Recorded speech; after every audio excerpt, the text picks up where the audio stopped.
Alright everyone, welcome uh, to my storytelling stream, my Christmas storytelling stream, and today's the 25th of December, so Merry Christmas everyone. So sorry, I thought I had my smartphone turned all the way down. And yeah, Merry Christmas to all of you.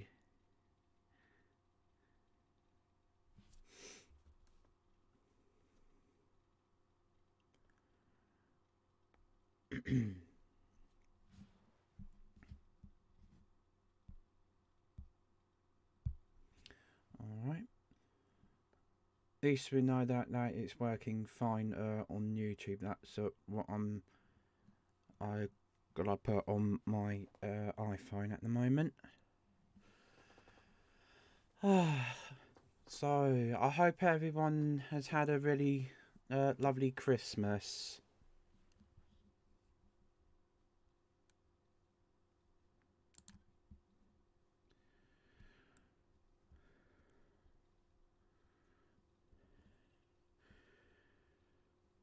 So we'll just wait for some people to come and join.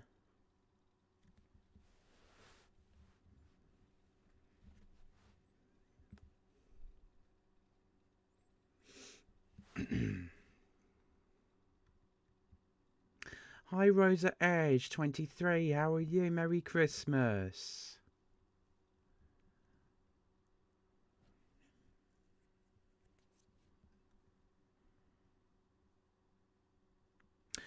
Hi Agent SB. How are you? I've had a nice Christmas, mate. I'm really glad to hear that. Really nice of you to drop into my stream.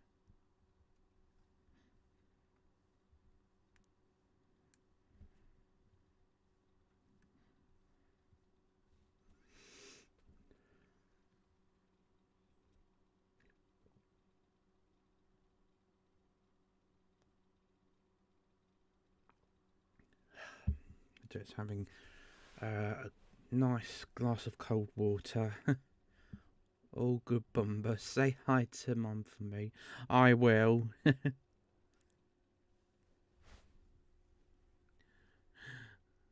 Good to see you, my Bumba buddy, Agent SB.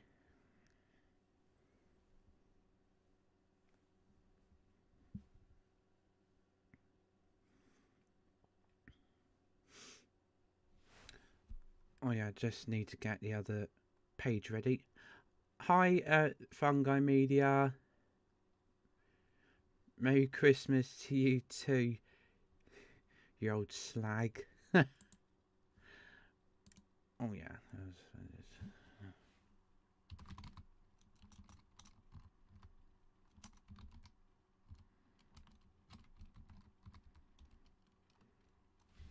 Just get the Christmas Carol story ready. Back to where I was. Saves me scrolling.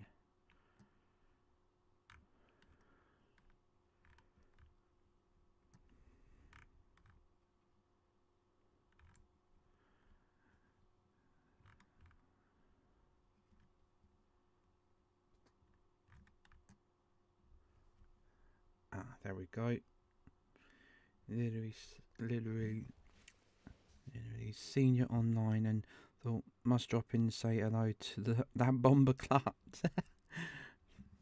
Thank you very much for that, you blood clot.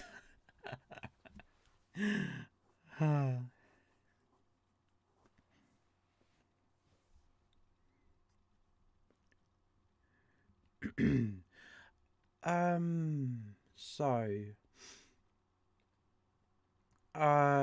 think I'll start from here. Blood cluck. Right, I'll just make sure. Right, gonna play some Christmas music in the background.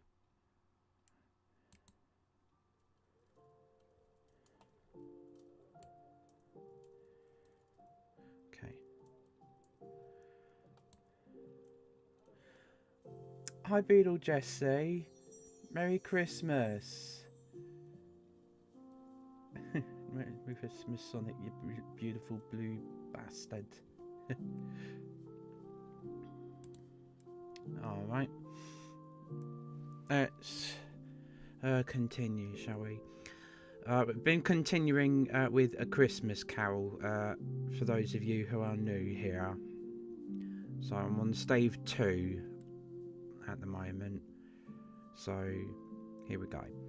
Always a delicate creature, whom a breath might have withered, said the ghost, but she had a large heart. So she had, cried Scrooge. You're right, I will not gainsay it, spirit, God forbid. She died a woman, said the ghost, and had, as I think, children. One child, Scrooge returned. True, said the ghost, your nephew. Scrooge seemed uneasy in his mind, and answered briefly, yes. Although they had but that moment left the school behind them, they were now in the busy thoroughfares of a city, where shadowy passengers passed and repassed, where shadowy carts and coaches battled for the way, and all the strife and tumult of a real city were. It was made plain enough by the dressing of the shops that here too it was Christmas time again, but it was evening, and the streets were lighted up. The ghost stopped at a certain warehouse door and asked Scrooge if he knew it. Know it, said Scrooge. Was I apprenticed here? They went in, at sight of an old gentleman in a Welsh wig, sitting behind such a high desk that if he had been 2 inches taller, he must have knocked his head against the ceiling. Scrooge cried in great excitement. Why, it's old Fezziwig! Bless his heart, it's Fezziwig alive again! Old Fezziwig laid down his pen and looked up at the clock, which pointed to the hour of 7. He rubbed his hands, adjusted his capacious waistcoat, laughed all over himself, from his shoes to his organ of benevolence, and called out in a comfortable, oily, rich, fat, jovial voice, Yo-ho there! Ebenezer! Dick! Scrooge's former self, now grown a young man, came briskly in, accompanied by his fellow prentice. Dick Wilkins, to be sure, said Scrooge to the ghost. Bless me, yes, there he is. He was very much attached to me, was Dick. Poor Dick, dear, dear. Yo-ho, my boys, said Fezziwig. No more work tonight. Christmas Eve, Dick. Christmas Ebenezer. Let's have the shutters up, cried old Fezziwig, with a sharp clap of his hands, before a man can say Jack Robinson. You wouldn't believe how those 2 fellows went at it. They charged into the street with the shutters. 1, 2, 3, had 'em up in their places. 4, 5, 6, barred 'em and pinned 'em. 7, 8, 9, and came back before you could have got to 12, panting like racehorses. Hilly-ho! Cried old Fezziwig, skipping down from the high desk with wonderful agility. Clear away, my lads, and let's have lots of room here. Hilly-ho, Dick! Cheer up, Ebenezer! Clear away! There was nothing they wouldn't have cleared away, or couldn't have cleared away, with old Fezziwig looking on. It was done in a minute. Every movable was packed off, as if it were dismissed from public life for evermore. The floor was swept and watered, the lamps were trimmed, fuel was heaped upon the fire. and the warehouse was as snug and warm and dry and bright a ballroom as you would desire to see upon a winter's night. In came a fiddler with a music book and went up to the lofty desk and made an orchestra of it and tuned like 50 stomach aches. In came Mrs. Fezziwig, one vast substantial smile. In came the 3 Miss Fezziwigs, beaming and lovable. In came the 6 young followers whose hearts they broke. In came all the young men and women employed in the business. In came all the young men and women employed in the business. In came the housemaid with her cousin, the baker. In came the cook with her brother's particular friend, the milkman.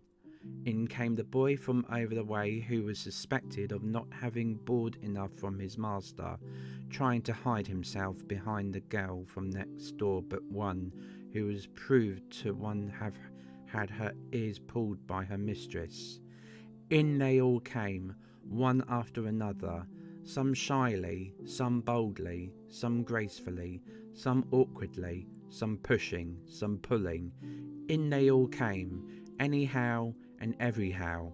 Away they all went, 20 couple at once, hands half round and back again the other way, down the middle and up again, round and round in various stages of affectionate grouping. Old top couple always turning up in the wrong place. New top couple starting off again as soon as they got there. All top couples at last, and not a bottom one to help them. When this result was brought about, old Fezziwig, clapping his hands to stop the dance, cried out, "Well done!" and the fiddler plunged his hot face into a pot of porter, especially provided for that purpose. But scorning rest upon his reappearance, he instantly began again, though there were no dancers yet, as if the other fiddler had been carried home, exhausted on a shutter, and he were a brand new man resolved to beat him out of sight or perish. There were more dances, and there were forfeits, and more dances, and there was a cake, and there was negus. Sorry, I'm just going to see how that word's pronounced.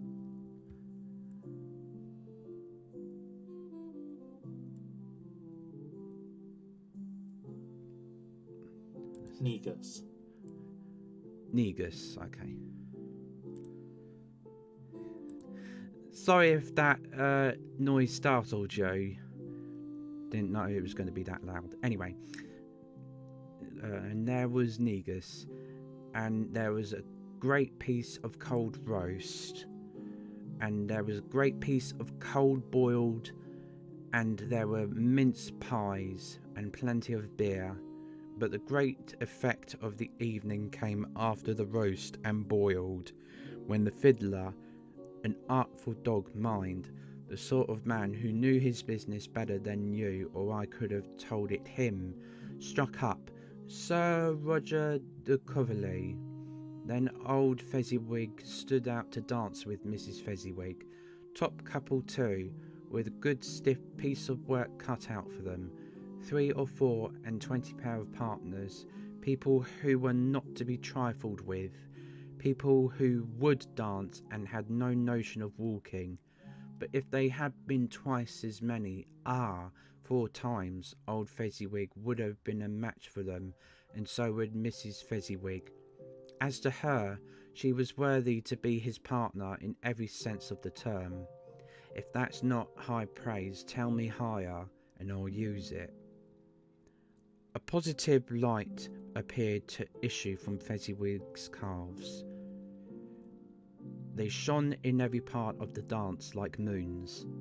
You couldn't have predicted at any given time what would have become of them next. And when old Fezziwig and Mrs. Fezziwig had gone all through the dance, advance and retire, both hands to your partner, bow and curtsy, corkscrew, thread the needle, and back again to your place. Fezziwig cut so deftly that he appeared to wink with his legs and came upon his feet again without a stagger. Hi Sandra, how are you? Merry Christmas. Hi Dinky Toy. Merry Christmas. How are you as well?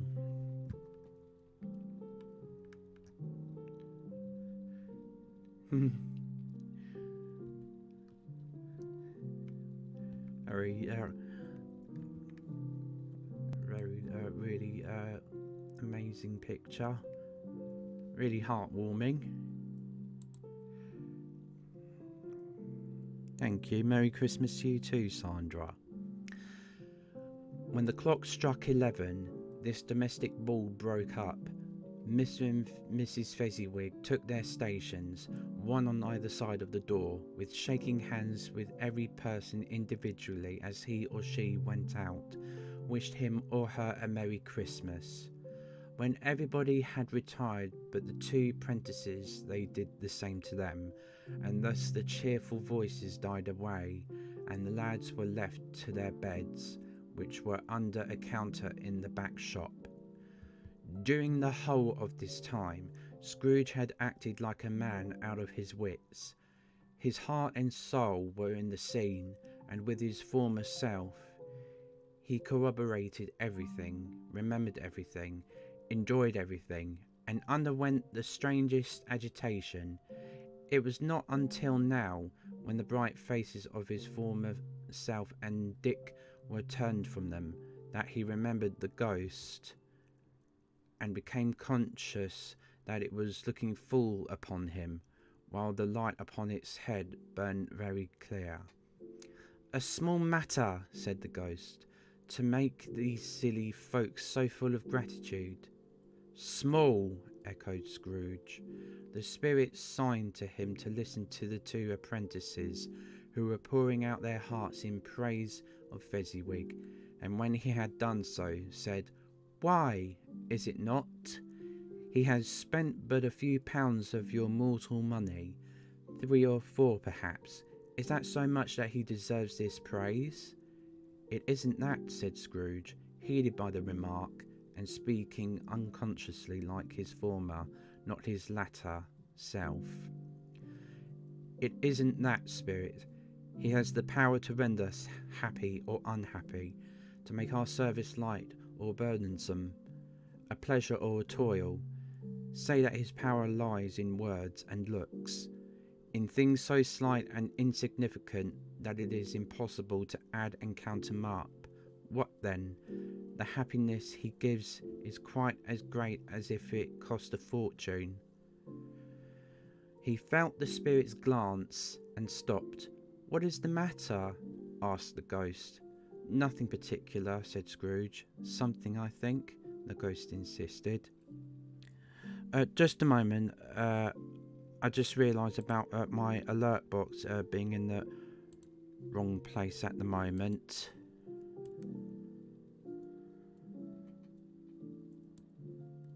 Okay. There we go.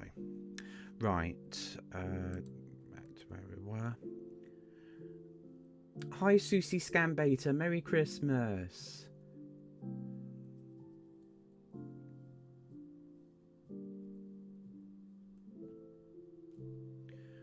Okay.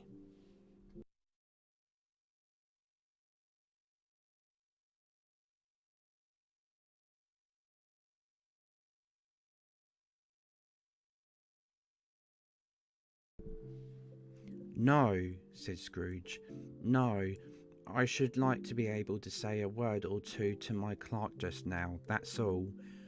His former self turned down the lamps as he gave utterance to the wish, and Scrooge and the ghost again stood side by side in the open air. "My time grows short," observed the spirit. "Quick!" This was not addressed to Scrooge, or to anyone whom he could see, but it produced an immediate effect, for again Scrooge saw himself. He was older now, a man in the prime of his life. His face had not the harsh and rigid lines of later years, but it had begun to wear the signs of care and avarice. There was an eager, greedy, restless motion in the eye, which showed the passion that had taken root and where the shadow of the growing tree would fall. He was not alone, but sat by the side of a fair young girl in a mourning dress, in whose eyes there were tears, which sparkled in the light that shone out of the ghosts of Christmas past. "It matters little," she said softly. "To you, very little. Another idol has displaced me, and if it can cheer and comfort you in time to come, as I would have tried to do, I have no just cause to grieve. What idol has displaced you?" he rejoined. "A golden one." Sonic has his nuts roasting by the fire. Oh, jeez. "This is the even-handed dealing of the world," he said. "There is nothing on which it is so hard as poverty, and there is nothing it professes to condemn with such severity as the pursuit of wealth. You fear the world too much," she answered gently. "All your other hopes have merged into the hope of being beyond the chance of its sordid reproach. I have seen your nobler aspirations fall off one by one until the master passion, gain, engrosses you, have I not?" "What then?" he retorted. "Even if I have grown so much wiser, what then? I am not changed towards you." She shook her head. "Am I?" "Our contract is an old one. It was made when we were both poor and content to be so, until in good season we could improve our worldly fortune by our patient industry. You are changed. When it was made you were another man." "I was a boy," he said impatiently. "Your own feelings tells you that you were not what you are," she returned. "I am. That which promised happiness when we were one in heart is fraught with misery now that we are two. How often and how keenly I have thought of this, I will not say. It is enough that I have thought of it and can release you. Have I ever sought release? In words? No, never.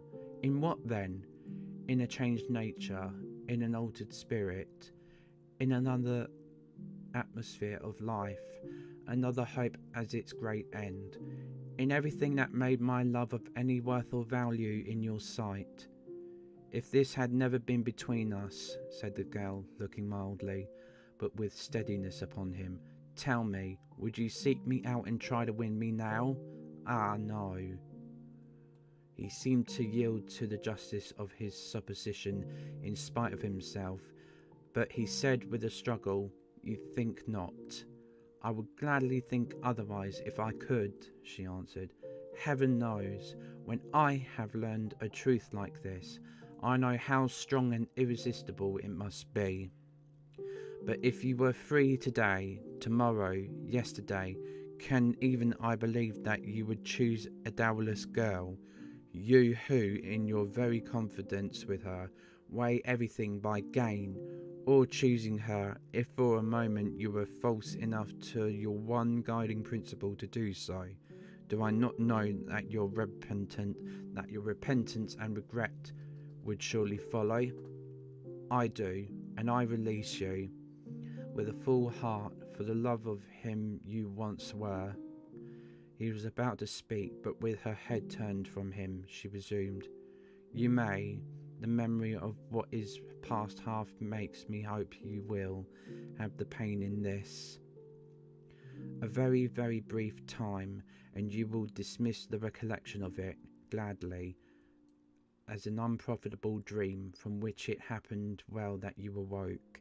May you be happy in the life you have chosen." She left him, and they parted. "Spirit," said Scrooge, "show me no more. Conduct me home. Why do you delight to torture me?"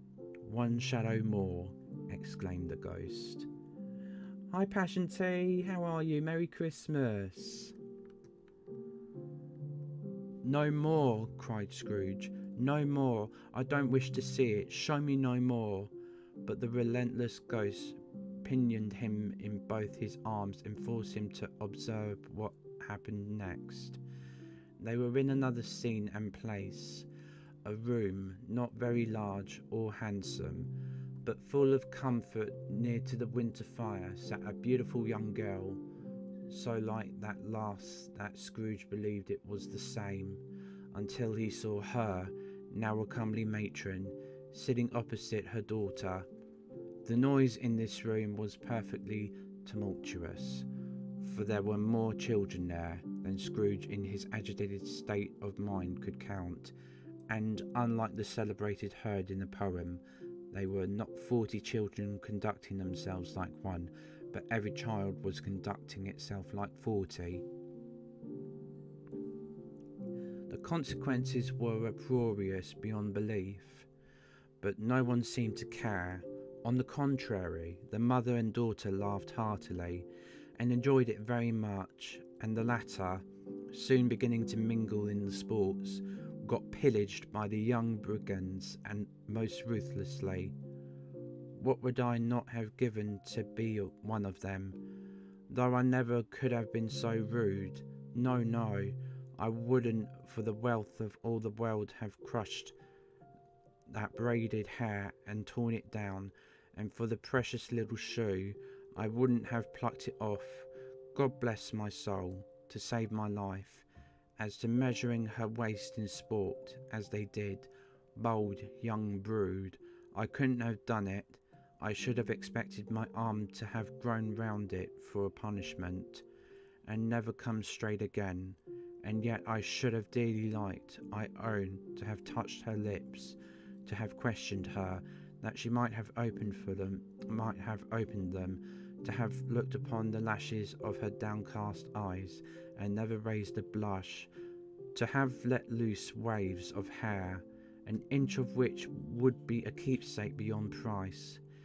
In short, I should have liked, I do confess, to have had the lightest license of a child, and yet to have been man enough to know its value.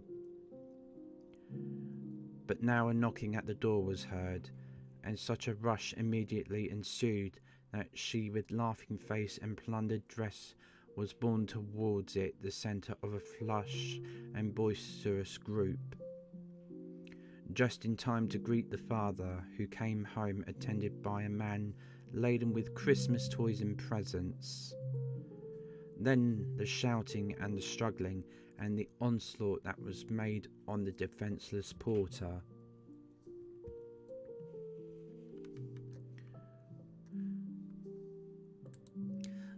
The scaling him with chairs or ladders to dive into his pockets, despoil him of brown paper parcels, hold on tight by his cravat, hug him round his neck, pummel his back, and kick his legs in irrepressible affection. The shouts of wonder and delight with which the development of every package was received.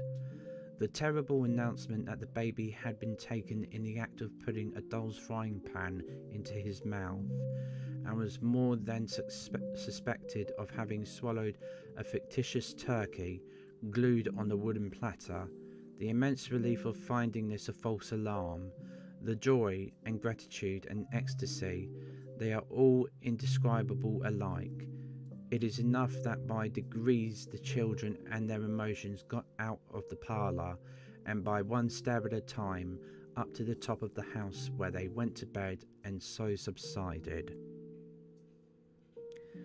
And now Scrooge looked on more attentively than ever, when the master of the house, having his daughter leaning fondly on him, sat down with her and her mother at his own fireside, and when he thought that such another creature, quite as graceful and as full of promise, might have called him father, and been a springtime in the haggard winter of his life, his sight grew very dim indeed.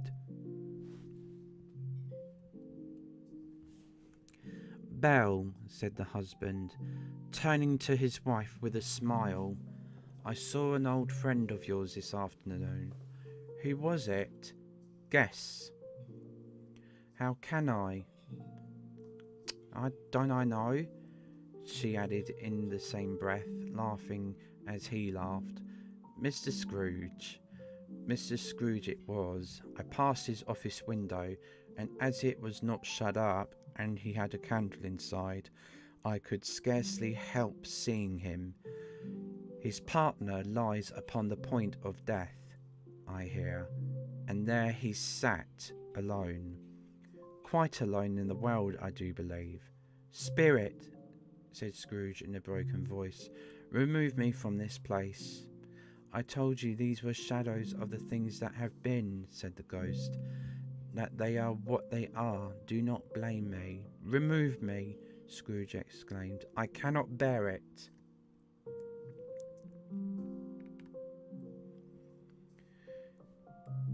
He turned upon the ghost, and seeing that it looked upon him with a face, in which some strange way there were fragments of all the faces it had shown him, wrestled with it. Leave me, take me back, haunt me no longer. In the struggle, if that can be called a struggle, in which the ghost, with no visible resistance in its own part, was undisturbed by any effort of its adversary, Scrooge observed that its light was burning high and bright, and dimly connecting that with its influence over him, he seized the extinguisher cap and by a sudden action pressed it down upon its head. The spirit dropped beneath it, so that the extinguisher covered its whole form, but though Scrooge pressed it down with all his force, he could not hide the light which streamed from under it in an unbroken flood upon the ground. He was conscious of being exhausted and overcome by an irresistible drowsiness, and further of being in his own bedroom. He gave the cap a parting squeeze, in which his hand relaxed, and had barely time to reel to bed before he sank into a heavy sleep.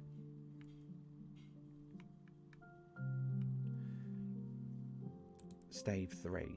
The second of the three spirits. I'm just having a sip of water, just a moment.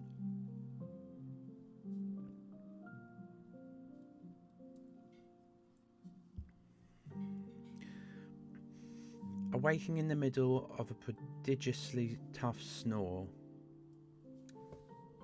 and sitting up in bed to get his thoughts together, Scrooge had no occasion to be told that the bell was again upon the stroke of 1. He felt that he was restored to consciousness in the right nick of time,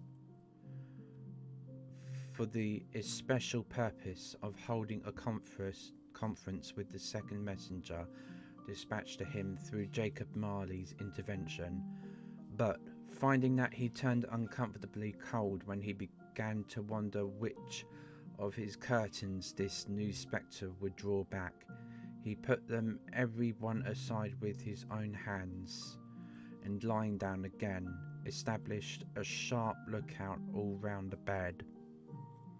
For he wished to challenge the spirit on the moment of its appearance, and did not wish to be taken by surprise and made nervous.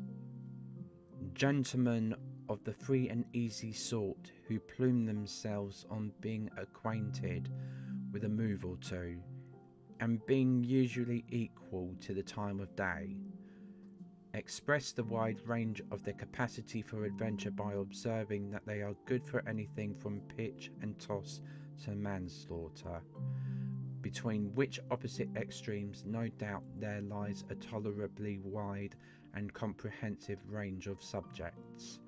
Without venturing for Scrooge quite as hardly as this, I don't mind calling on you to believe that he was ready for a good broad field of strange appearances, and that nothing between a baby and rhinoceros would have astonished him very much. Now, being prepared for almost anything, he was not by any means prepared for nothing, and consequently, when the bell struck 1 and no shape appeared, he was taken with a violent fit of trembling. 5 minutes, 10 minutes, a quarter of an hour went by, yet nothing came. All this time he lay upon his bed, the very core and centre of a blaze of ruddy light, which streamed upon it when the clock proclaimed the hour, and which, being only light, was more alarming than a dozen ghosts, as he was powerless to make out what it meant, or would be at, and was sometimes apprehensive that he might be at that very moment an interesting case of spontaneous combustion, without having the consolation of knowing it. At last, however, he began to think as you or I would have thought at first, for it is always the person not in the predicament who knows what ought to have been done in it, and would unquestionably have done it too. At last, I say, he began to think that the source and secret of this ghostly light might be in the adjoining room, from whence on further tracing it, it seemed to shine. This idea taking full possession of his mind, he got up softly and shuffled in his slippers to the door. The moment Scrooge's hand was on the lock, a strange voice called him by his name and bade him enter. He obeyed. It was his own room, there was no doubt about that, but it had undergone a surprising transformation. The walls and ceiling were so hung with living green that it looked a perfect grove, from every part of which bright gleaming berries glistened. The crisp leaves of holly, mistletoe, and ivy reflected back the light, as if so many little mirrors had been scattered there. And such a mighty blaze went roaring up the chimney, as that dull petrification of a hearth had never known in Scrooge's time, or Marley's, or for many and many a winter season gone. Heaped up on the floor to form a kind of throne were turkeys, geese, game, poultry, brawn, great joints of meat, sucking pigs, long wreaths of sausages, mince pies, plum puddings, barrels of oysters, red-hot chestnuts, cherry-cheeked apples, juicy oranges, luscious pears, immense twelfth cakes, and seething bowls of punch that made the chamber dim with their delicious steam. In easy state upon this couch there sat a jolly giant, glorious to see, who bore a glowing torch, in shape not unlike Plenty's horn, and held it up, high up, to shed its light on Scrooge as he came peeping round the door. "Come in," exclaimed the ghost. "Come in, and know me better, man."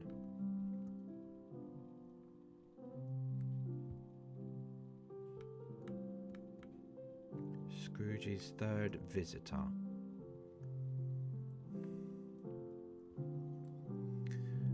Scrooge entered timidly and hung his head before this spirit. He was not the dogged Scrooge he had been, and though the spirit's eyes were clear and kind, he did not like to meet them. "I am the ghost of Christmas present," said the spirit. "Look upon me." Scrooge reverently did so. It was clothed in one simple green robe or mantle, bordered with white fur. This garment hung so loosely on the figure that its capacious breast was bare, as if disdaining to be warded or concealed by any artifice. Its feet, observable beneath the ample folds of the garment, were also bare, and on its head it wore no other covering than a holly wreath, set here and there with shining icicles. Its dark brown curls were long and free as its genial face. Its sparkling eye, its open hand, its cheery voice, its unconstrained demeanour, with its joyful air. Girded round its middle was an antique scabbard, but no sword was in it, and the ancient sheath was eaten up with rust. "You have never seen the like of me before," exclaimed the spirit. "Never," Scrooge made answer to it. Have never walked forth with the younger members of my family, meaning, for I am very young, my elder brothers born in these later years," pursued the phantom. "I don't think I have," said Scrooge. "I'm afraid I have not. Have you had many brothers, Spirit?" "More than 1800, said the ghost. "A tremendous family to provide for," muttered Scrooge. The ghost of Christmas present rose. "Oh, who's that?" "Oh, thank you, Susie Scambata, for donating £10. Merry Christmas, Sonic." "Thank you, Merry Christmas to you too, and thank you for the £10. Much appreciated."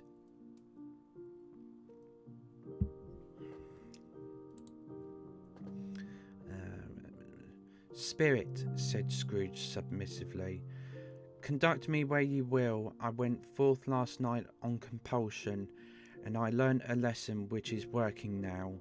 Tonight, if you have aught to teach me, let me profit by it. Touch my robe." Scrooge did as he was told, and held it fast. Holly, mistletoe, red berries, ivy, turkeys, geese, game, poultry, brawn, meat, pigs, sausages, oysters, pies, puddings, fruit, and punch all vanished instantly.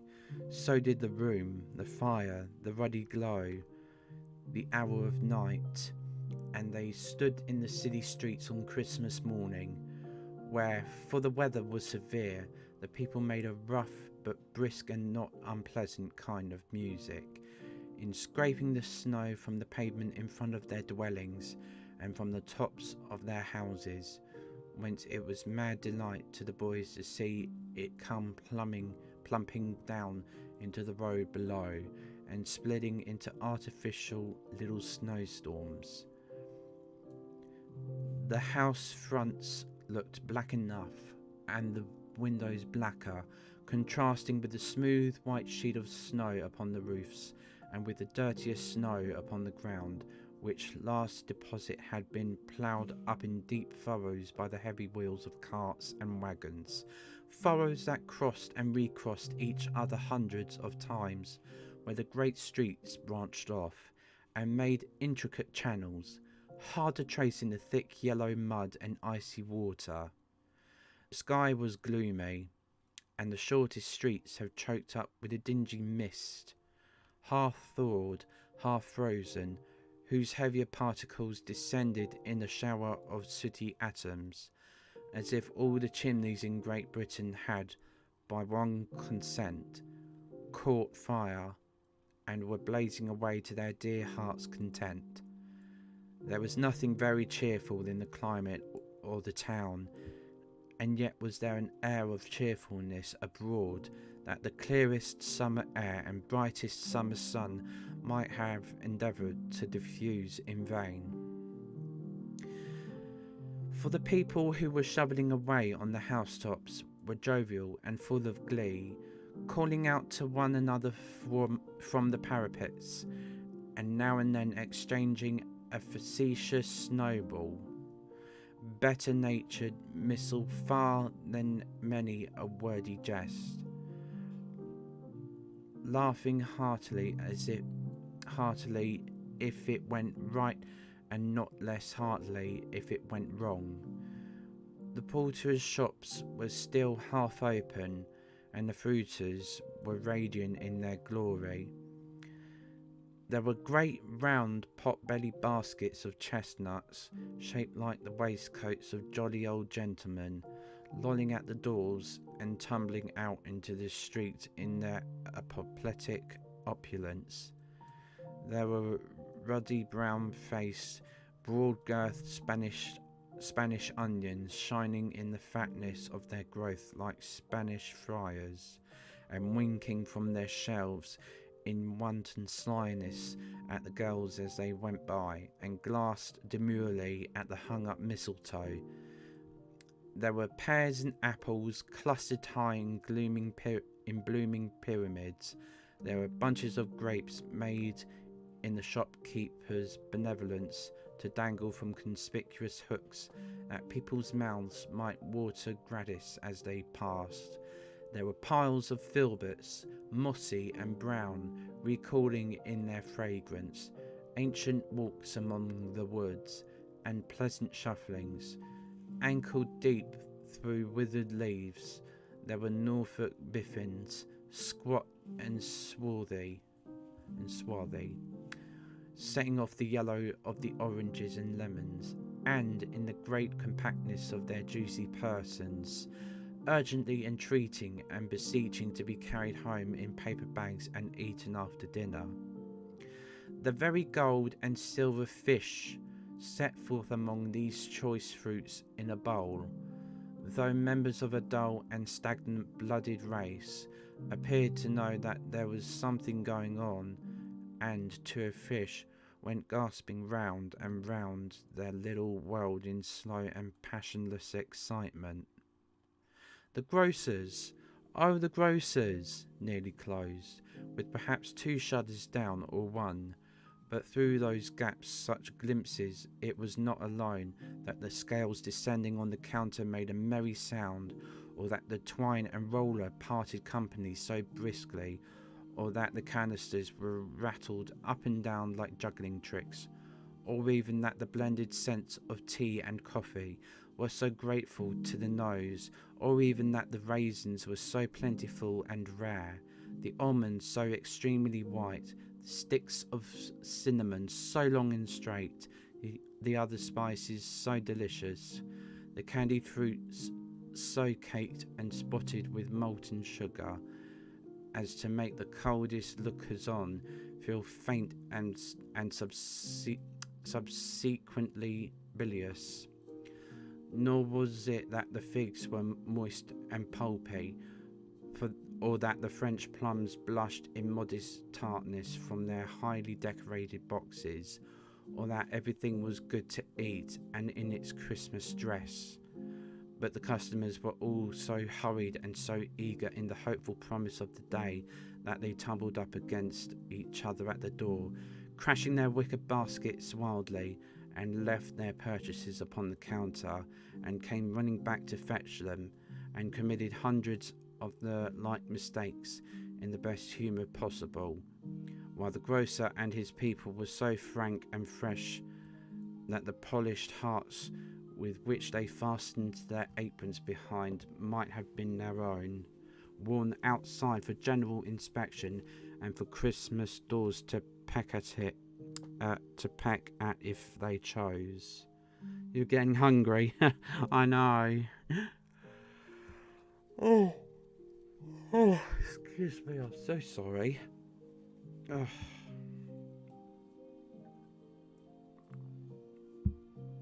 Just having the last lot of my water.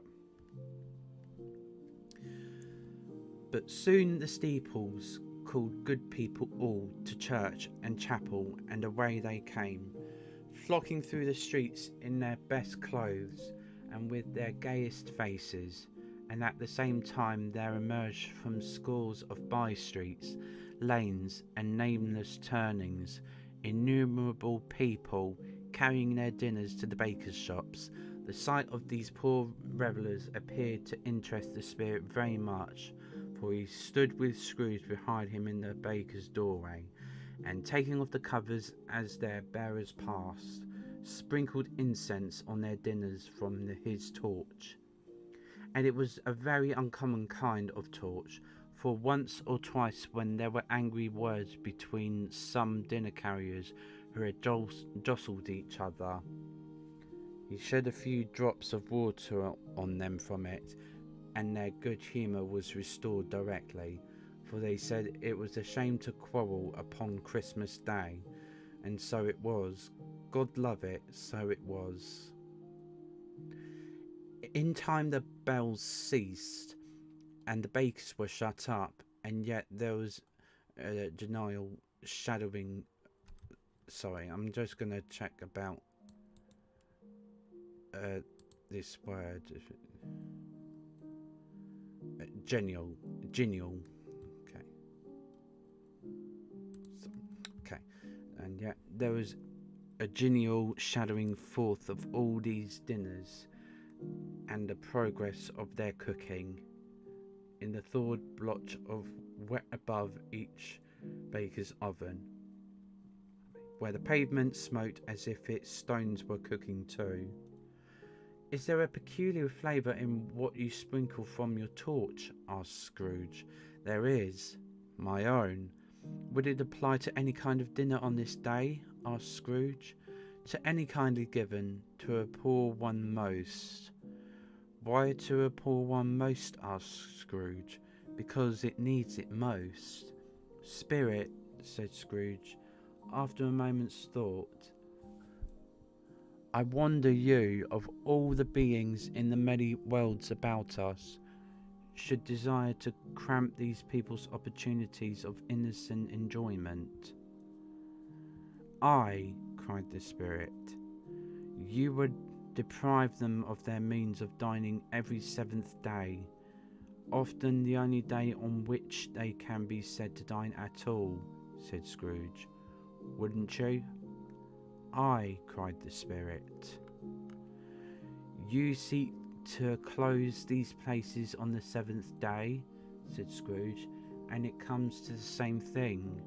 I seek, exclaimed the spirit.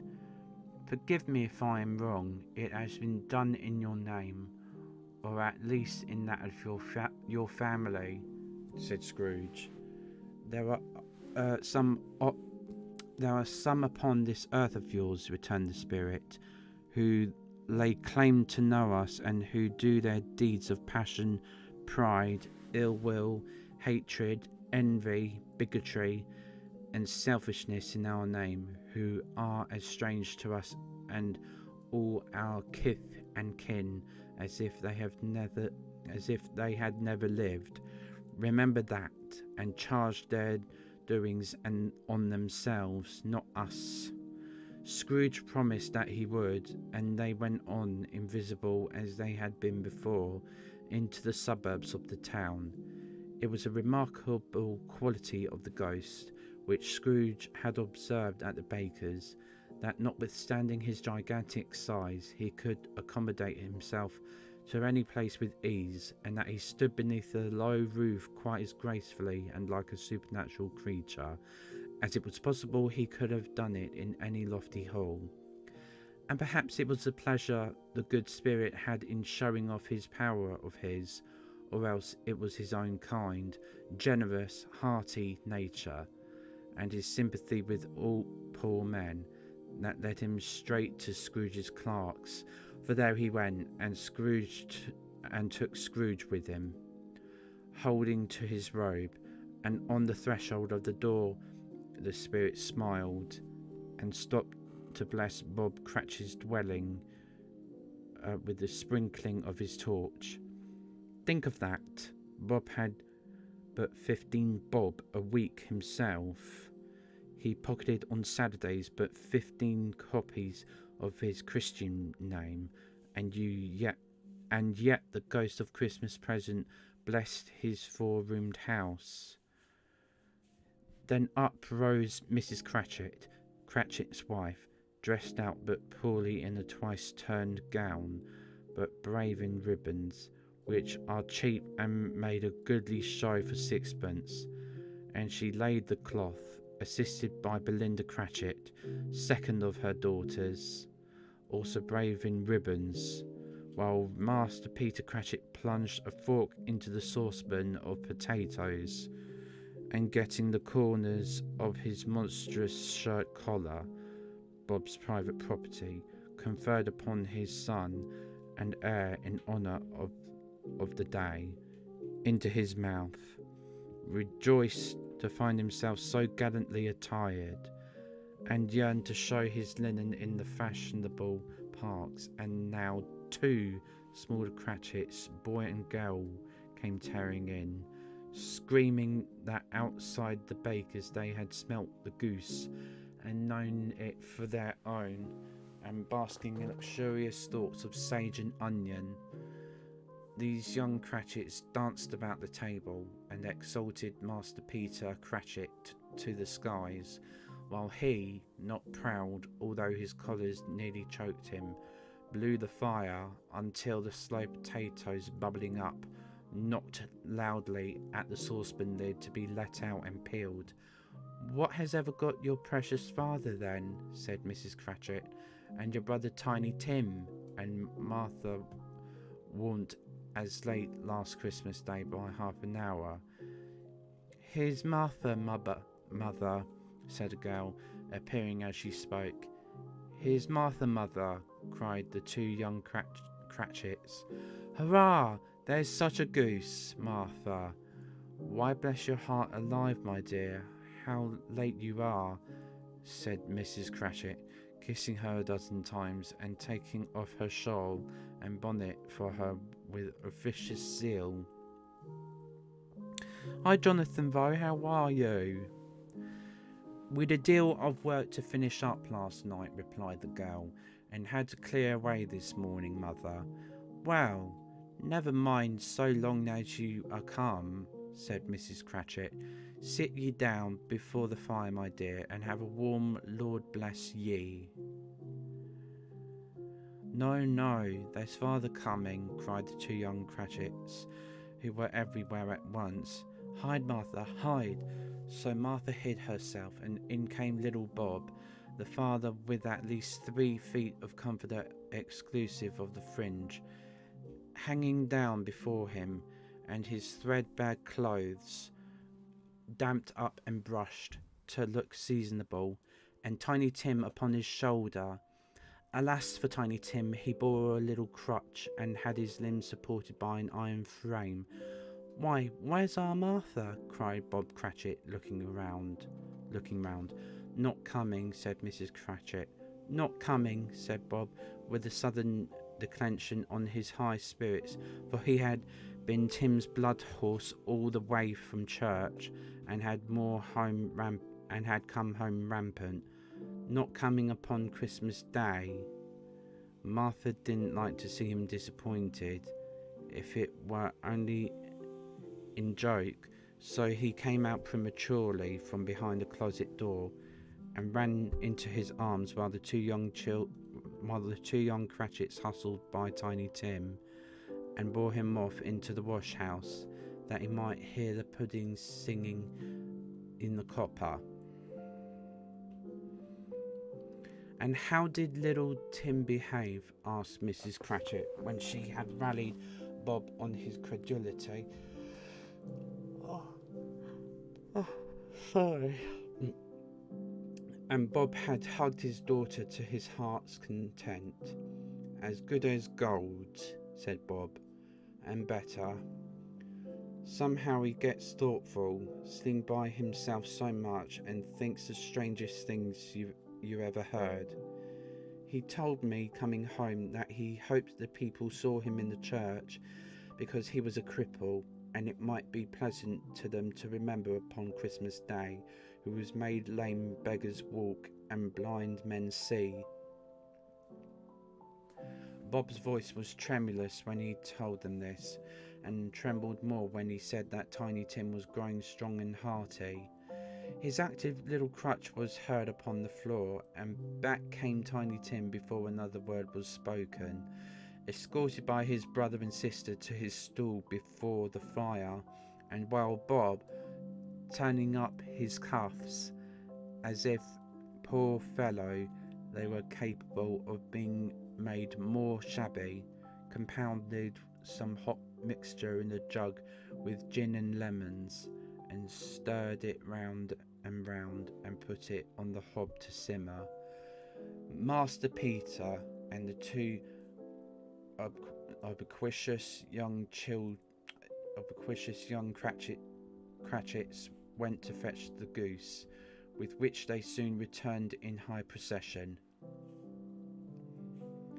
Such a bustle ensued that you might have thought a goose the rarest of all birds, a feathered phenomenon to which a black swan was a matter of course, and in truth it was something very like it in that house. Mrs. Cratchit made the gravy, ready beforehand in a little saucepan, hissing hot.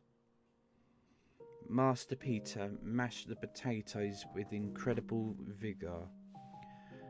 Miss Belinda sweetened up the apple sauce. Martha dusted the hot plates. Bob took Tiny Tim beside him in a tiny corner at the table. The two young Cratchits set chairs for everybody, not forgetting themselves and mourning guard upon their posts. Crammed spoons into their mouths, lest they should shriek for goose before their turn came to be helped. At last the dishes were set on and grace was said. It was succeeded by a breathless pause as Mrs. Cratchit, looking slowly all along the carving knife, prepared to plunge it in the breast, but when she did, and when the long-expected gush of stuffing issued forth, one murmur of delight arose all round the board, and even Tiny Tim, excited by the two young Cratchits, beat on the table with the handle of his knife and feebly cried, "Hurrah! There never was such a goose." Bob said he didn't believe there ever was such a goose cooked. Its tenderness and flavour, size and cheapness were the themes of universal admiration. Eked out by apple sauce and mashed potatoes, it was sufficient dinner for the whole family, indeed, as Mrs. Cratchit said with great delight, serving one small atom of a bone upon the dish. They hadn't ate it all at last, yet everyone had had enough, and the youngest Cratchit in particular was steeped in sage and onion to the eyebrows. But now the plates being changed by Miss Belinda, Mrs. Cratchit left the room alone, too nervous to bear witnesses to take the pudding up and bring it in. Suppose it should not be done enough. Suppose it should break in turning out. Suppose somebody should have got over the wall of the backyard and stolen it while they were merry with the goose, a supposition at which the two young Cratchits became livid. All sorts of horrors were supposed. Hi, House Cat. Merry Christmas to you too. Thank you. And I wish you a Happy New Year too.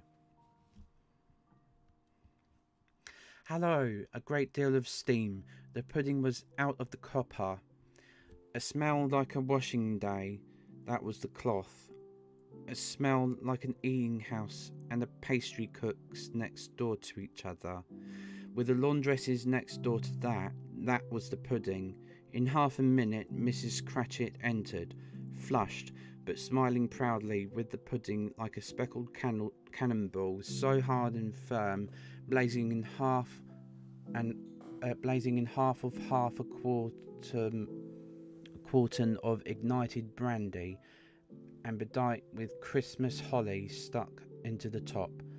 "Oh, a wonderful pudding," Bob Cratchit said, and calmly too, that he regarded it as the greatest success achieved by Mrs. Cratchit since their marriage.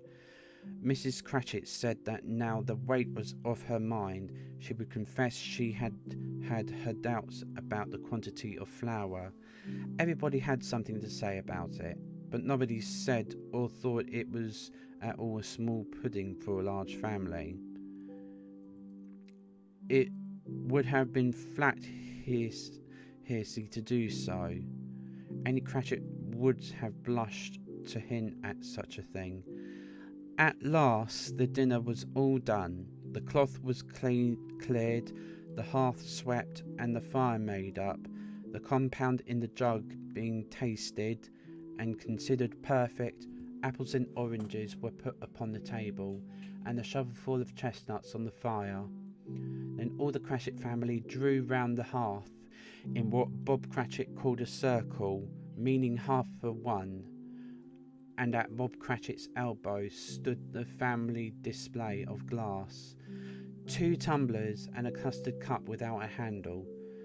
These held the hot stuff from the jug, however, as well as golden goblets would have done, and Bob served it out with beaming looks, while the chestnuts on the fire sputtered and cracked noisily. Then Bob proposed, "A Merry Christmas to us all, my dears. God bless us," which all the family re-echoed.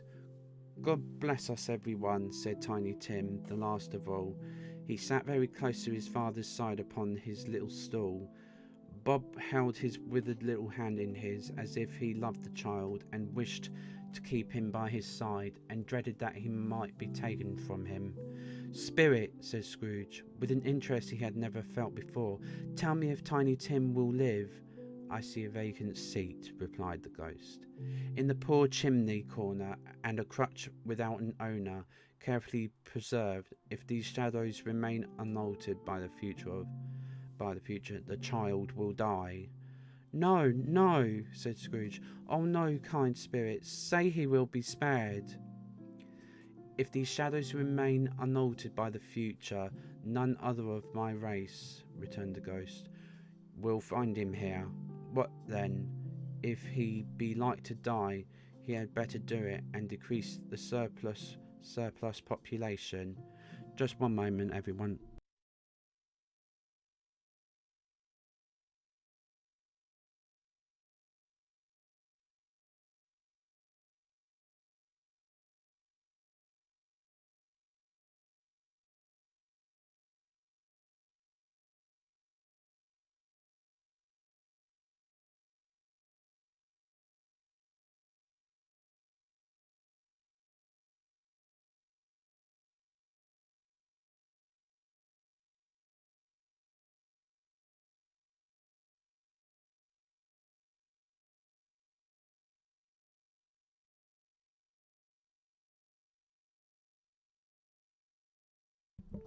Alright, I'm back. Scrooge hung his head to hear his own words quoted by the spirit, and was overcome with penitence and grief. "Man," said the ghost, "if man ye be in heart, not adamant, forbear that wicked can't until you have discovered what the surplus is, and where it is. Will you decide that men shall live, what men shall die? It may be that in the sight of heaven you are more worthless and less fit to live than millions like this poor man's child." To live than millions like this poor man's child. "Oh God, to hear the insect on the leaf pronouncing on the too much life among his hungry brothers in the dust." Scrooge bent before the ghost's rebuke. Right, or rebuke. I'm going to check. Rebuke. And trembling cast his eyes upon the ground, but he raised them speedily on hearing his own name. Just one moment, everyone, sorry.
Oh, I'm back. I'm sorry. Just thought I'd go and get some biscuits with a cup of tea that I have. And hi, Atomic Pecan Head. I did see your message. Cheeky bastard. Merry Christmas to you and a Happy New Year. Okay. Mr. Scrooge, said Bob. I'll give you Mr. Scrooge, the founder of the feast. Hi, Mr. Soundman. Merry Christmas and Happy New Year to you.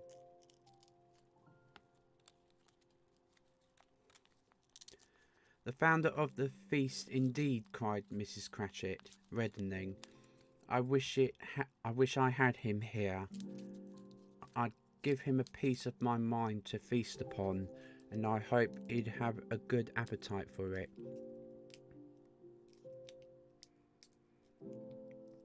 Biscuits and milk, Santa Bombay. You can fool me, Sonic. Let's see. Thank you for subscribing, House Cat. Don't fool me.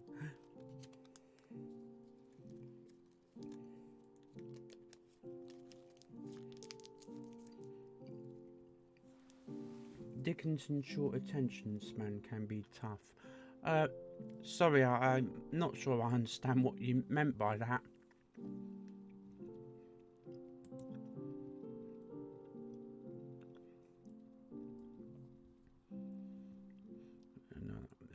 Wish man give him a piece of my mind to feast upon, and I hope he'd have a good appetite for it. My dear, said Bob, the children, Christmas Day. It should be Christmas Day, I'm sure, said she, on which one drinks the health of such an odious, stingy, hard, unfeeling man as Mr. Scrooge. You know he is, Robert. Nobody knows it better than you do, poor fellow. My dear, was Bob's mild answer, Christmas Day.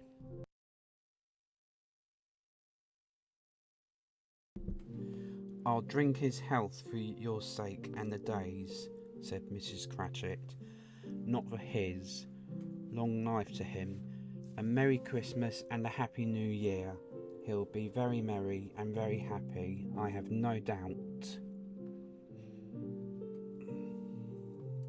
Oh, because Sonic chased his house cat around naked. That's you dozy donkey. Well, if you have a cat, of course. And except that you would do that outside of the house, because we know how much of an exhibitionist you are. R2.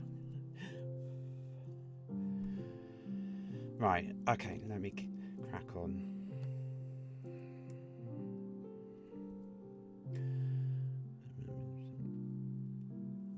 And Mrs. Nuffis, said Mrs. Cratchit, not for his long life to him. A Merry Christmas, Happy New Year. He'll be very merry and very happy, I've no doubt. The children drank the toast after her. It was the first of their proceedings which had no heartiness. Oh dear, the neighbours are pissed. Tiny Tim drank it last of all, but he didn't care twopence for it. Scrooge was the ogre of the family. The mention of his name cast a dark shadow on the party, which was not dispelled for full 5 minutes. After it had passed away, they were 10 minutes merrier than before, from the mere relief of Scrooge, the baleful being done with. Bob Cratchit told them how he had a situation in his eye for Master Peter, which would bring in, if obtained, full 5 and 6pence weekly. The two young Cratchits laughed tremendously at the idea of Peter's being a man of business, and Peter himself looked thoughtfully at the fire from between his collars, as if he were deliberating what particular investments he should favour when he came into receipt of that bewildering income. Martha, who was a poor apprentice at a milliner's, then told them what kind of work she had to do, and how many hours she worked at a stretch, and how she meant to lie abed tomorrow morning for a good long rest. Tomorrow being a holiday she passed at home. Also, how she had seen a countess and a lord some days before, and how the lord was much about as tall as Peter, at which Peter pulled up his collars so high that you couldn't have seen his head if you had been there. All this time the chestnuts and the jug went round and round, and by they had a song about a lost child travelling in the snow from Tiny Tim, who had a plaintive little voice and sang it very well indeed. There was nothing of high mark in this. They were not a handsome family. They were not well dressed. Their shoes were far from being waterproof. Their clothes were scanty, and Peter might have known, and very likely did, the inside of a pawnbroker's.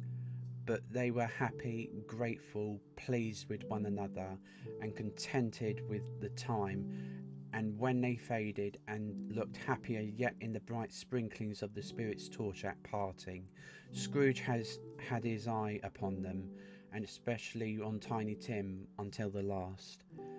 By this time it was getting dark, and snowing pretty heavily, and as Scrooge and the Spirit went along the streets, the brightness of the roaring fires in the kitchens, parlours, and all sorts of rooms was wonderful. Here the flickering of the blaze showed preparations for a cosy dinner, with hot plates baking through and through before the fire, and deep red curtains ready to be drawn to shut out cold and darkness.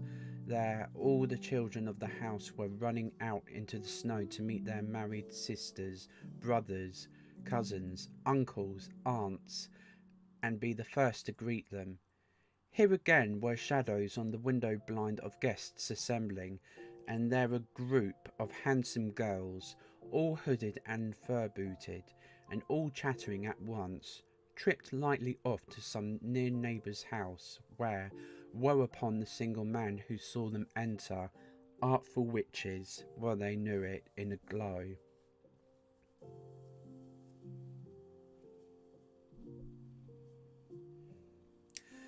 But if you had judged from the numbers of people on their way to friendly gatherings, you might have thought that no one was at home to give them welcome when they got there, instead of every house expecting company, and piling up its fires half chimney high. Blessings on it, how the ghost exulted, how it bared its breadth of breast, and opened its capacious palm, and floated on, outpouring with a generous hand its bright and harmless mirth on everything within its reach. The very lamplighter who ran on before, dotting the dusky street with specks of light, and who was dressed to spend the evening somewhere, laughed out loudly as the Spirit passed, though little kenned the lamplighter that he had any company but Christmas.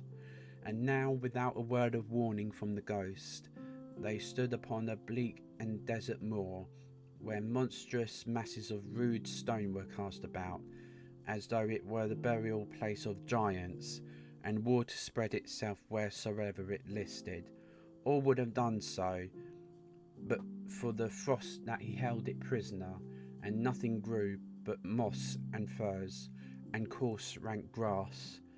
Down in the west the setting sun had left a streak of fiery red, which glared upon the desolation for an instant, like a sullen eye, and frowning lower, lower yet, was lost in the thick gloom of darkest night. "What place is this?" asked Scrooge. "A place where miners live, who labour in the bowels of the earth," returned the Spirit. "But they know me. See!" A light shone from the window of a hut, and swiftly they advanced towards it. Passing through the wall of mud and stone, they found a cheerful company assembled round a glowing fire. An old man and woman, with their children and their children's children, and another generation beyond that, all decked out gaily in their holiday attire. The old man, in a voice that seldom rose above the howling of the wind upon the barren waste, was singing them a Christmas song. It had been a very old song when he was a boy, and from time to time they all joined in the chorus. So surely as they raised their voices, the old man got quite blithe and loud. Blithe? Sorry, I'm just going to check this word.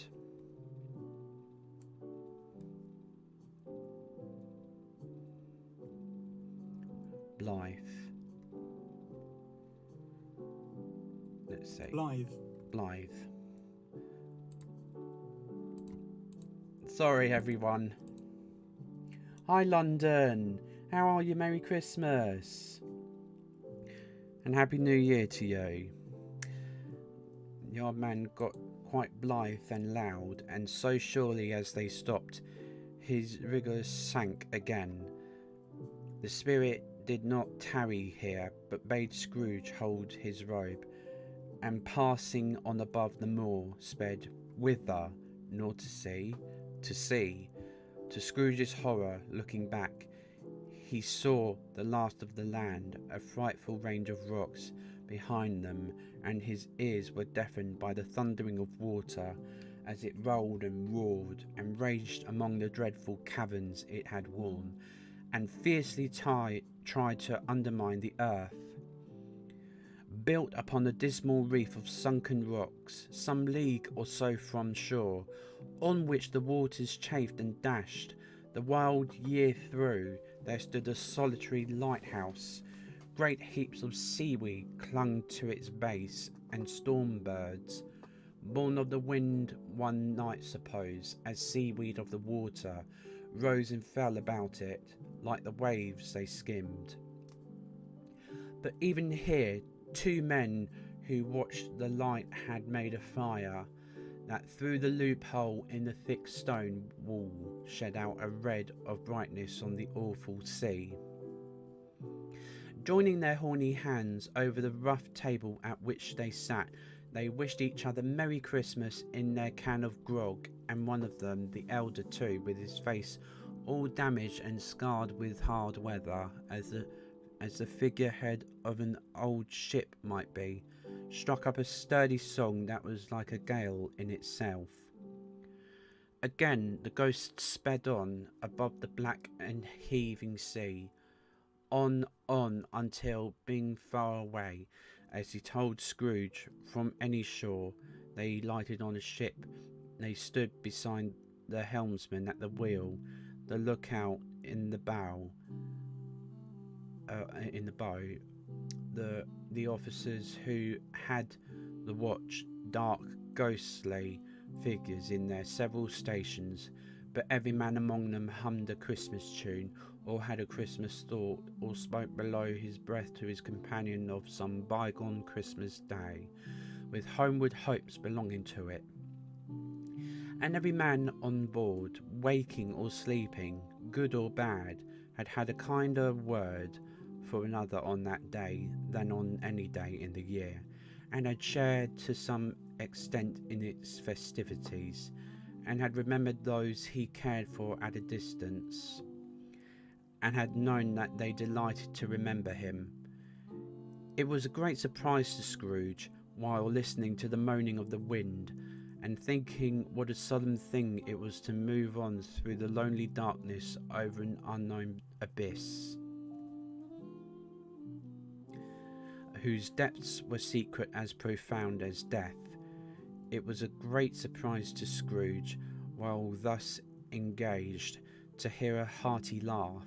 It was a much greater surprise to Scrooge to recognise it as his own nephew's, and to find himself in a bright, dry, gleaming room, with the spirit standing smiling by his side, and looking at that same nephew with approving affability. "Ha, ha!" laughed Scrooge's nephew. "Ha, ha, ha! If you should happen, by any unlikely chance, to know a man more blessed in laugh than Scrooge's nephew. All I can say is, I should like to know him too. Introduce him to me and I'll cultivate his acquaintance. Just one moment, everyone, sorry.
Alright, I'm back. Let's continue. It is a fair, even-handed, noble adjustment of things that while there is infection in disease and sorrow, there is nothing in the world so irresistibly contagious as laughter and good humour.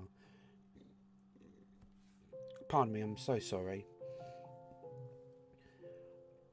Just thought I'd finish the rest of my tea. Anyway, when Scrooge's nephew laughed in this way, holding his sides, rolling his head and twisting his face into the most extravagant contortions, Scrooge's niece, by marriage, laughed as heartily as he, and their assembled friends, being not a bit behindhand, roared out lustily, "Ha ha! Ha ha ha ha!" He said that Christmas was a humbug, as I live, cried Scrooge's nephew. He believed it too. More shame for him, Fred, said Scrooge's niece indignantly. Bless those women. They never do anything by halves. They are always in earnest.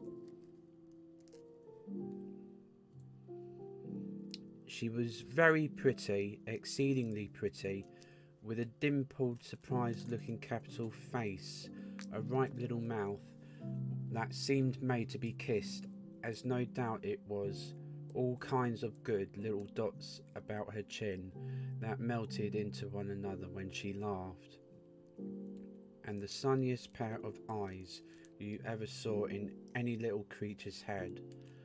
Altogether, she was what you would have called provoking, but satisfactory too. Oh, perfectly satisfactory. He's a comical old fellow, said Scrooge's nephew. That's the truth, and not so pleasant as he might be. However, his offences carry their own punishment, and I have nothing to say against him. I'm sure he's very rich, Fred, hinted Scrooge's niece. At least you always tell me so. What of that, my dear? Said Scrooge's nephew. His wealth is of no use to him. He don't do any good with it. He don't make himself comfortable with it. He hasn't the satisfaction of thinking, ha ha ha, that he is ever going to benefit us with it. I have no patience with him, observed Scrooge's niece.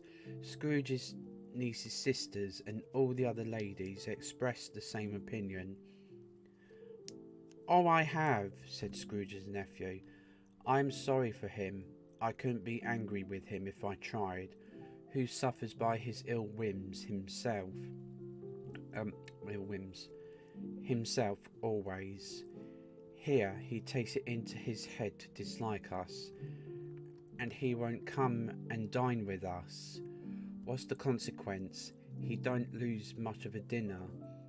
Indeed, I think he loses a very good dinner, interrupted Scrooge's niece. Everybody else said the same, and they must be allowed to have been competent judges, because they had just had dinner, and with the dessert upon the table were clustered round the fire by lamplight. Well, I'm very glad to hear it, said Scrooge's nephew, because I haven't great faith in these young housekeepers. What do you say, Topper?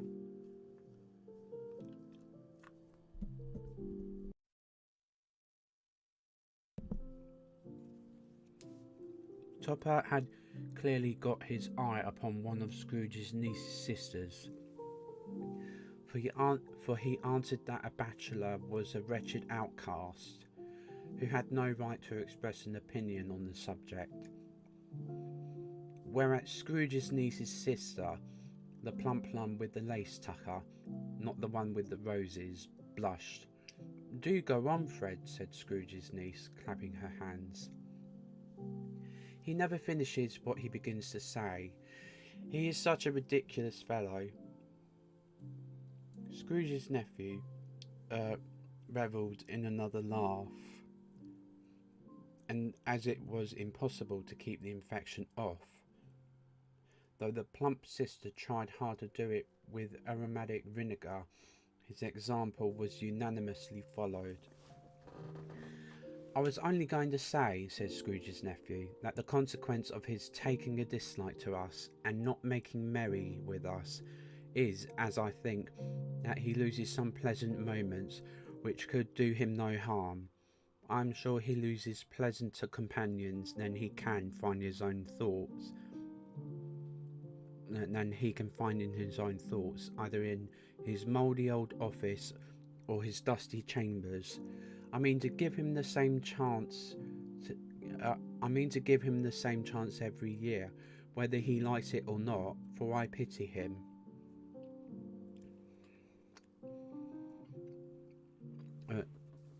One moment, sorry. For I pity him. He may rail at Christmas till he dies, but he can't keep thinking better of it. I defy him. If he finds me going there in good temper year after year and saying, Uncle Scrooge, how are you? If it only puts him in the vein to leave his poor clerk £50, that's something, and I think I shook him yesterday. It was their turn to laugh now at the notion of his shaking Scrooge, but being thoroughly good-natured and not much caring what they laughed at, so that they laughed at any rate, he encouraged them in their merriment and passed the bottle joyously. Hi, fungi! Nice to have you here on Twitch as well. Since you're on YouTube as well, like me when I go on your Twitch stream as well as on YouTube at the same time. So if you, I was just having a chewy sweet in between. I just thought that I'd have something just to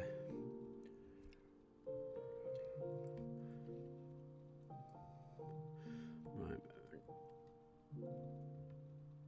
Okay.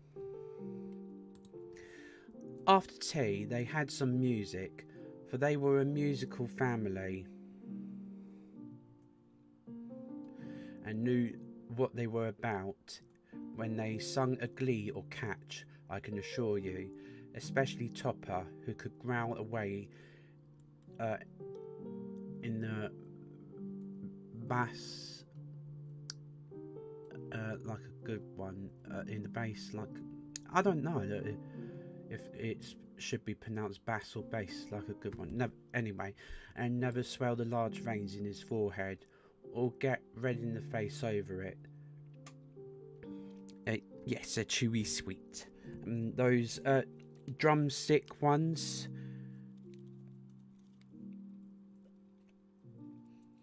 Yeah, drumstick soft chews. Scrooge's niece played well upon the harp and played among other tunes a simple little air. A mere nothing. You might learn to whistle it in 2 minutes, which had been familiar to the child who fetched Scrooge from the boarding school, as he had been reminded by the ghost of Christmas past. When this strain of music sounded, all the things that ghost had shown him came upon his mind. He softened more and more, and thought that if he could have listened to it often, years ago, he might have cultivated the kindness of life for his own happiness with his own hands, without resorting to the sexton's spade that buried Jacob Marley. But they didn't devote the whole evening to music. After a while they played at forfeits, for it is good to be children sometimes, and never better than at Christmas, when its mighty founder was a child himself. Stop! There was first a game at Blind Man's Buff. Of course there was, and I no more believe Topper was really blind than I believe he had eyes in his boots. My opinion is that it was a done thing between him and Scrooge's nephew, and that the ghost of Christmas present knew it. The way he went after that plump sister in the lace tucker was an outrage on the credulity of human nature, knocking down the fire irons, tumbling over the chairs, bumping against the piano, smothering himself among the curtains. Wherever she went, there went he.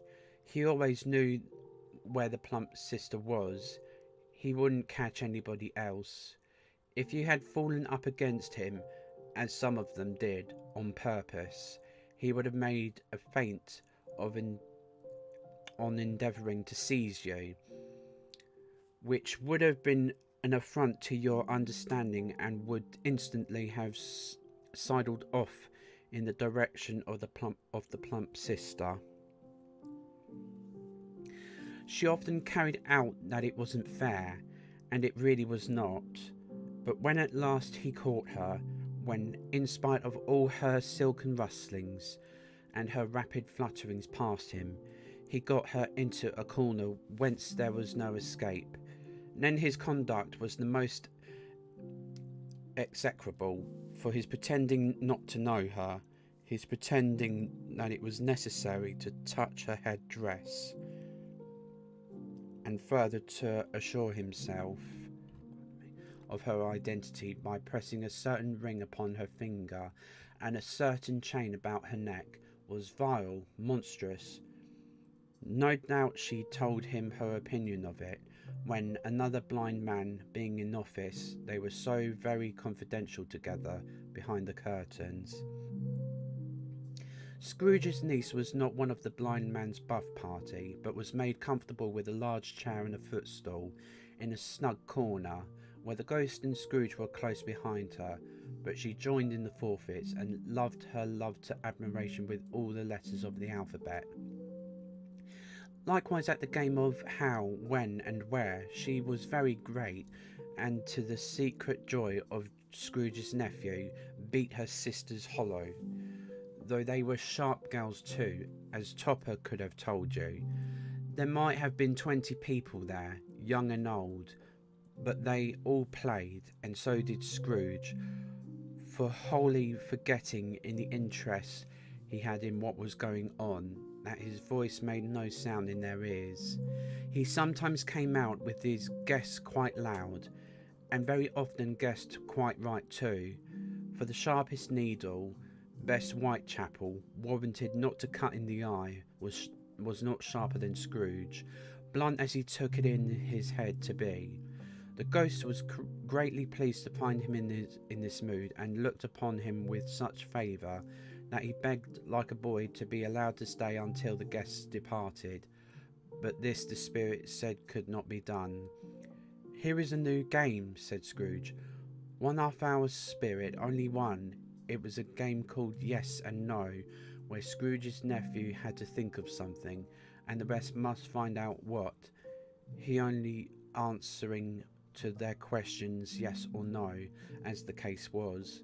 The brisk fire of questioning to which he was exposed elicited from him that he was thinking of an animal, a live animal, rather a disagreeable animal, a savage animal, an animal that growled, that grunted sometimes, and talked sometimes, and lived in London, and walked about the streets, and wasn't made a show of, and wasn't led by anybody, and didn't live in a menagerie, that was never killed in a market, and was not a horse, an ass, or a cow, or a bull, or a tiger, or a dog, or a pig, or a cat, or a bear.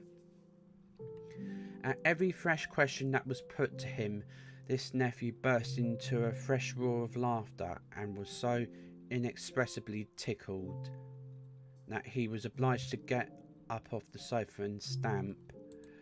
At last the plump sister, falling into a similar state, cried out, "I have found it out. I know what it is, Fred. I know what it is." "What is it?" cried Fred. "It's your Uncle Scrooge." Which it certainly was. Admiration was the universal sentiment, though some objected that the reply to "Is it a bear?" ought to have been "Yes," inasmuch as an answer in the negative was sufficient to have diverted their thoughts from Mr. Scrooge, supposing they had ever had any tendency that way. "He was giving us plenty of merriment, I am sure," said Fred, "and it would be ungrateful not to drink his health. Here is a glass of mulled wine ready to our hand at the moment, and I say, Uncle Scrooge." "Well, Uncle Scrooge," they cried. "A Merry Christmas and a Happy New Year to the old man, whatever he is," said Scrooge's nephew. "He wouldn't take it from me, but may he have it nevertheless, Uncle Scrooge." Uncle Scrooge had imperceptibly become so gay and light of heart that he would have pledged the unconscious company in return, and thanked them in an inaudible speech if the ghost had given him time, but the whole scene passed off in the breath of the last word spoken by his nephew, that he and the spirit were again upon their travels. Merry Christmas to you too, Passion Tea. Much appreciated.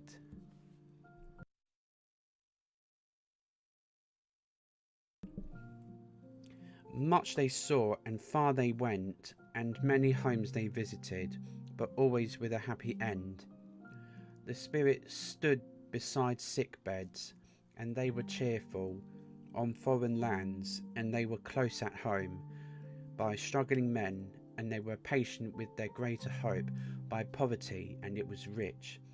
In almshouse, hospital, and jail, in misery's every refuge, where vain man in his little brief authority had not made fast the door and barred the spirit out, he left his blessing and taught Scrooge his precepts. It was a long night, if it were only a night, but Scrooge had his doubts of this, because the Christmas holidays appeared to be condensed into the space of time they passed together. It was strange, too, that while Scrooge remained unaltered in his outward form, the ghost grew older, clearly older. Scrooge had observed this change, but never spoke of it until they left the children's twelfth night party. When, looking at the spirit as they stood together in an open place, he noticed that its hair was grey. "Are spirits' lives so short?" asked Scrooge. "My life upon this globe is very brief," replied the ghost. "It ends tonight." "Tonight!" cried Scrooge. "Tonight at midnight. Hark! The time is drawing near." The chimes were ringing the 11:15 at that moment.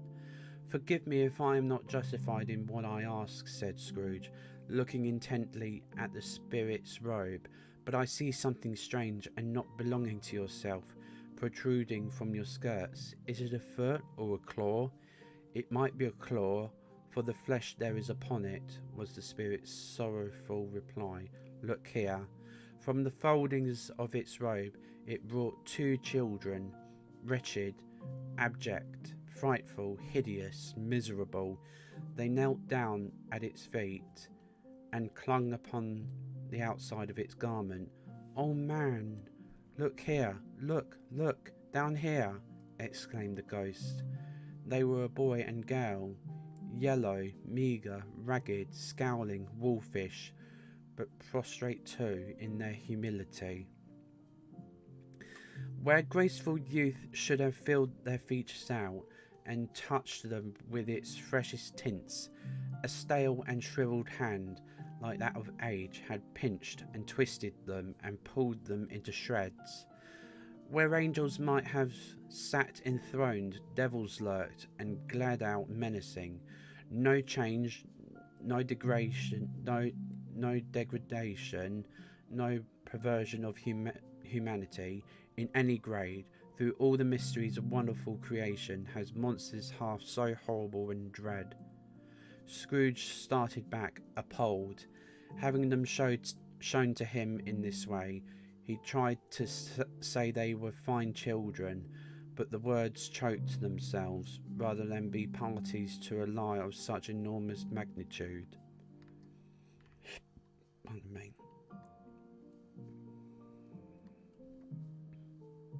"Spirit, are they yours?" Scrooge could say no more. "They are man's," said the spirit, looking down upon them, "and they cling to me, appealing from their fathers. This boy is ignorance, this girl is want. Beware them both, and all of their degree. But most of all beware this boy, for on his brow I see that written which is doom, unless the writing be erased. Deny it," cried the spirit, stretching out its hand towards the city. "Slander those who tell it ye. Admit it for your factious purposes, and make it worse, and abide the end." "Have they no refuge or resource?" cried Scrooge. Are there no prisons?" said the spirit, turning on him for the last time with his own words. "Are there no workhouses?" The bells struck 12. Scrooge looked about him for the ghost, and saw it not. As the last stroke ceased to vibrate, he remembered the prediction of old Jacob Marley, and lifting up his eyes, beheld a solemn phantom, draped and hooded, coming like a mist along the ground towards him. Stave 4. The Last of the Spirits. The phantom slowly, gravely, silently approached. When it came near him, Scrooge bent down upon his knee, for in the very air through which this spirit moved, it seemed to scatter gloom and misery.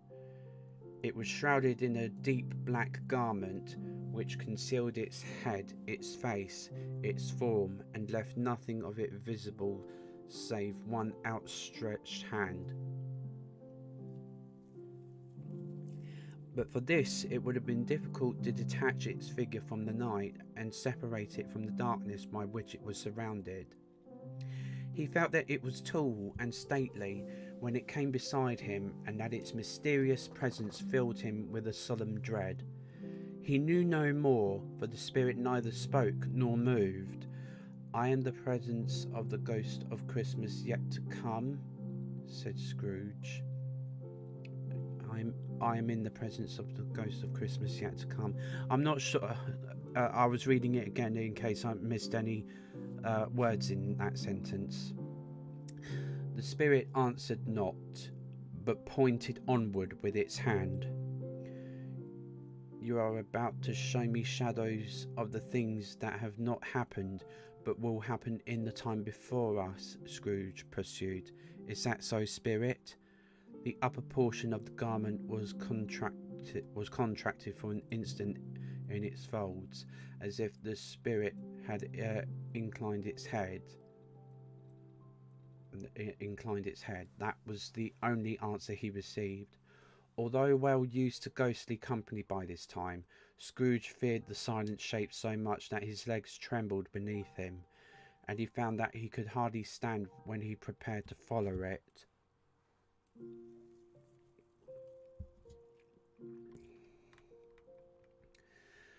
The spirit paused a moment, as observing his condition and giving him time to recover.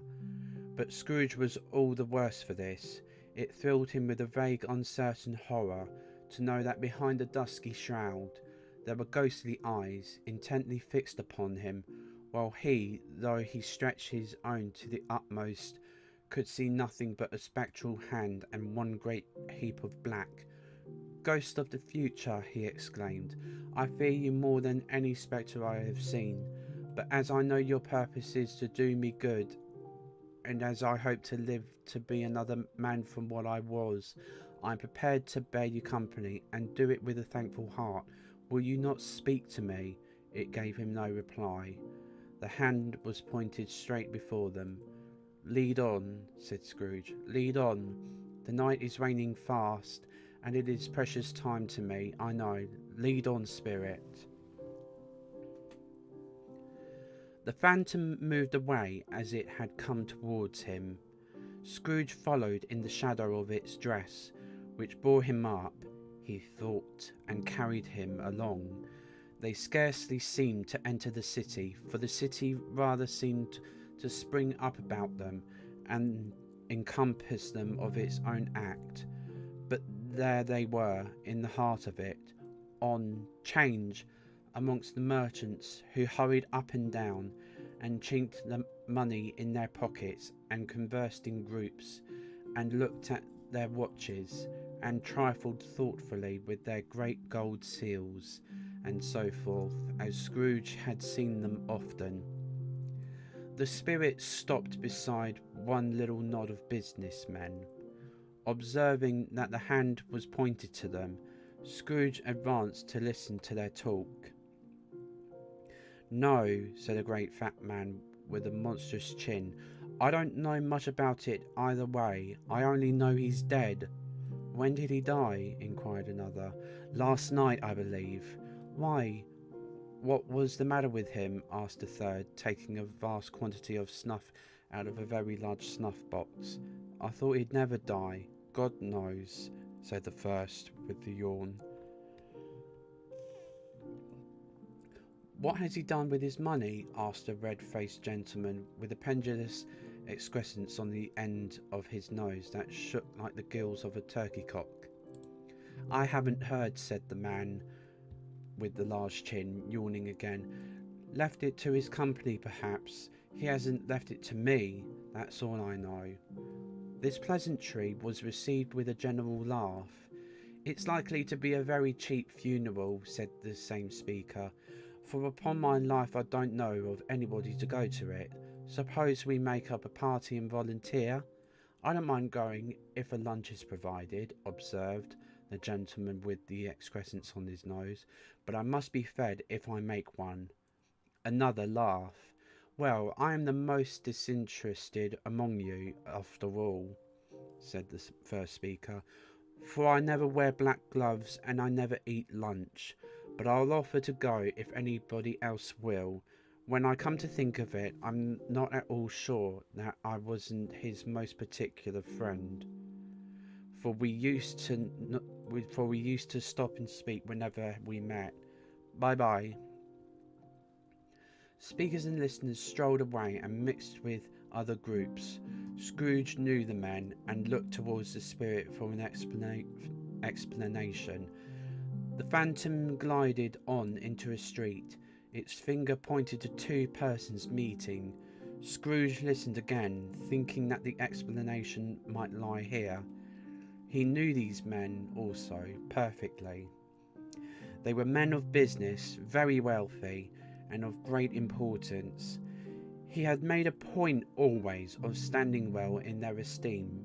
In a business point of view, that is, strictly in a business point of view. How are you? Said one. How are you? Returned the other. Well, said the first, Old Scratch has got his own at last, hey? So I am told, returned the second. Cold, isn't it? Seasonable for Christmas time. You're not a skater, I suppose? No, something else to think of. Good morning. Not another word. That was their meeting, their conversation, and their parting. Scrooge was at first inclined to be surprised that the spirit should attach importance to conversations apparently so trivial, but feeling assured that they must have hidden purpose, he set himself to consider what it was likely to be. If they could scarcely be supposed to have any bearing on the death of Jacob, his old partner, for that was past, and this ghost's province was the future. Nor could he think of anyone immediately connected with himself, to whom he could apply them, but nothing doubting that to whomsoever they applied they had some latent moral for his own improvement. He resolved to treasure up every word he heard and everything he saw, and especially to observe the shadow of himself when it appeared, for he had an expectation that the conduct of his future self would give him the clue he missed, and would render the solution of these riddles easy. He looked about in that very place for his own image, but another man stood in his accustomed corner, and though the clock pointed to his usual time of day for being there, he saw no likeness of himself among the multitudes that poured in through the porch. It gave him little surprise, however, for he had been revolving in his mind a change of life, and thought and hoped he saw his newborn resolutions carried out in this. Quiet and dark, beside him stood the phantom with its outstretched hand.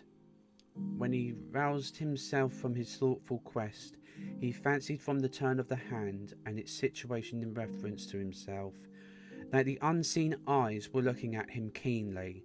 It made him shudder and feel very cold. They left the busy scene and went into an obscure part of the town where Scrooge had never penetrated before, although he recognised its situation and its bad repute. The ways were foul and narrow, the shops and houses wretched, the people half naked, drunken, slipshod, ugly, alleys and archways like so many cesspools, disgorged their offences of smell and dirt and life upon the straggling streets, and the whole quarter reeked with crime, with filth and misery.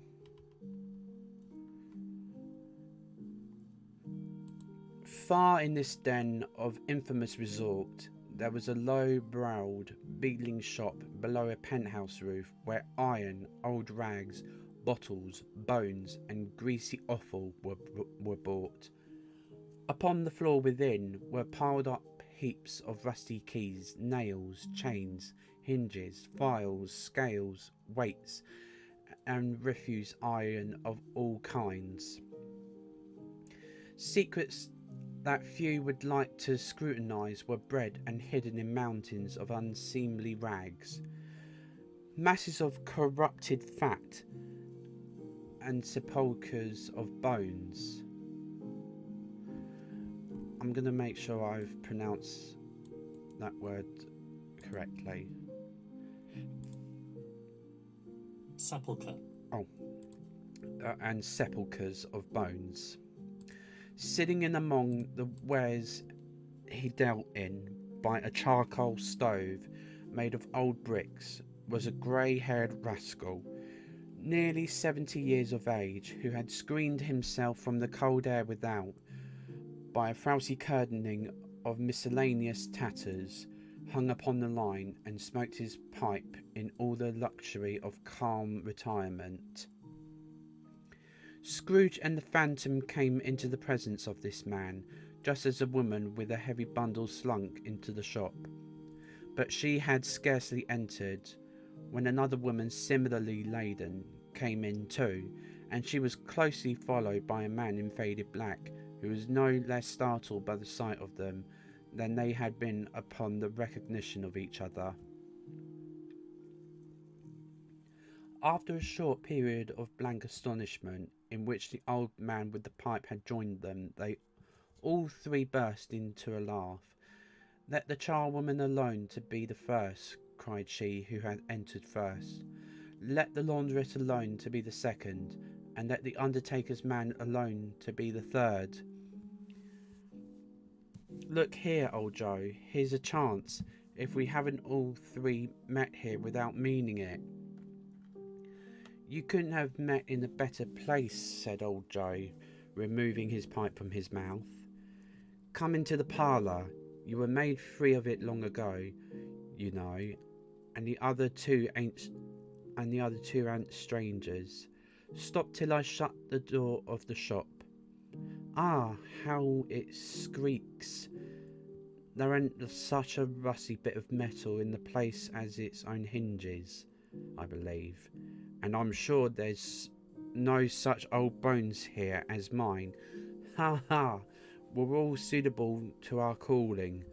We're all matched. Come into the parlour. Come into the parlour." The parlour was the space behind the screen of rags. The old man raked the fire together with an old stair rod, and having trimmed his smoky lamp, for it was night, with the stem of his pipe, put it in his mouth again.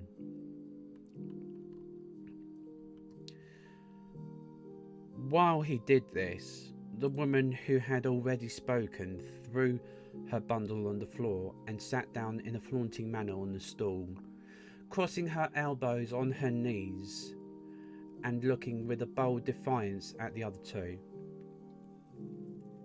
"What odds, then? What odds, Mrs. Dilber?" said the woman. "Every person has a right to take care of themselves. He always did." "That's true indeed," said the laundress. "No man more so." "Why then, don't stand staring as if you was afraid, woman. Who's the wiser? We're not going to pick holes in each other's coats, I suppose?" "No, indeed," said Mrs. Dilber and the man together. "We should hope not."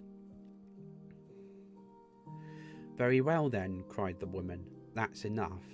Who's the worse for the loss of a few things like these? Not a dead man, I suppose?" "No, indeed," said Mrs. Dilber, laughing. "If he wanted to keep 'em after he was dead, a wicked old screw," pursued the woman. "Why wasn't he natural in his lifetime? If he had been, he'd have had somebody to look after him when he was struck with death instead of lying gasping out his last there, alone by himself. It's the truest word that ever was spoke, said Mrs. Dilber. It's a judgment on him. I wish it was a little heavier judgment, replied the woman, and it should have been. You may depend upon it, if I could have laid my hands on anything else. Open that bundle, old Joe, and let me know the value of it. Speak out plain. I'm not afraid to be the first, nor afraid for them to see it. We knew pretty well that we were helping ourselves before we met here, I believe. It's no sin. Open the bundle, Joe. But the gallantry of her friends would not allow of this, and the man in faded black, mounting the breach first, produced his plunder. It was not extensive.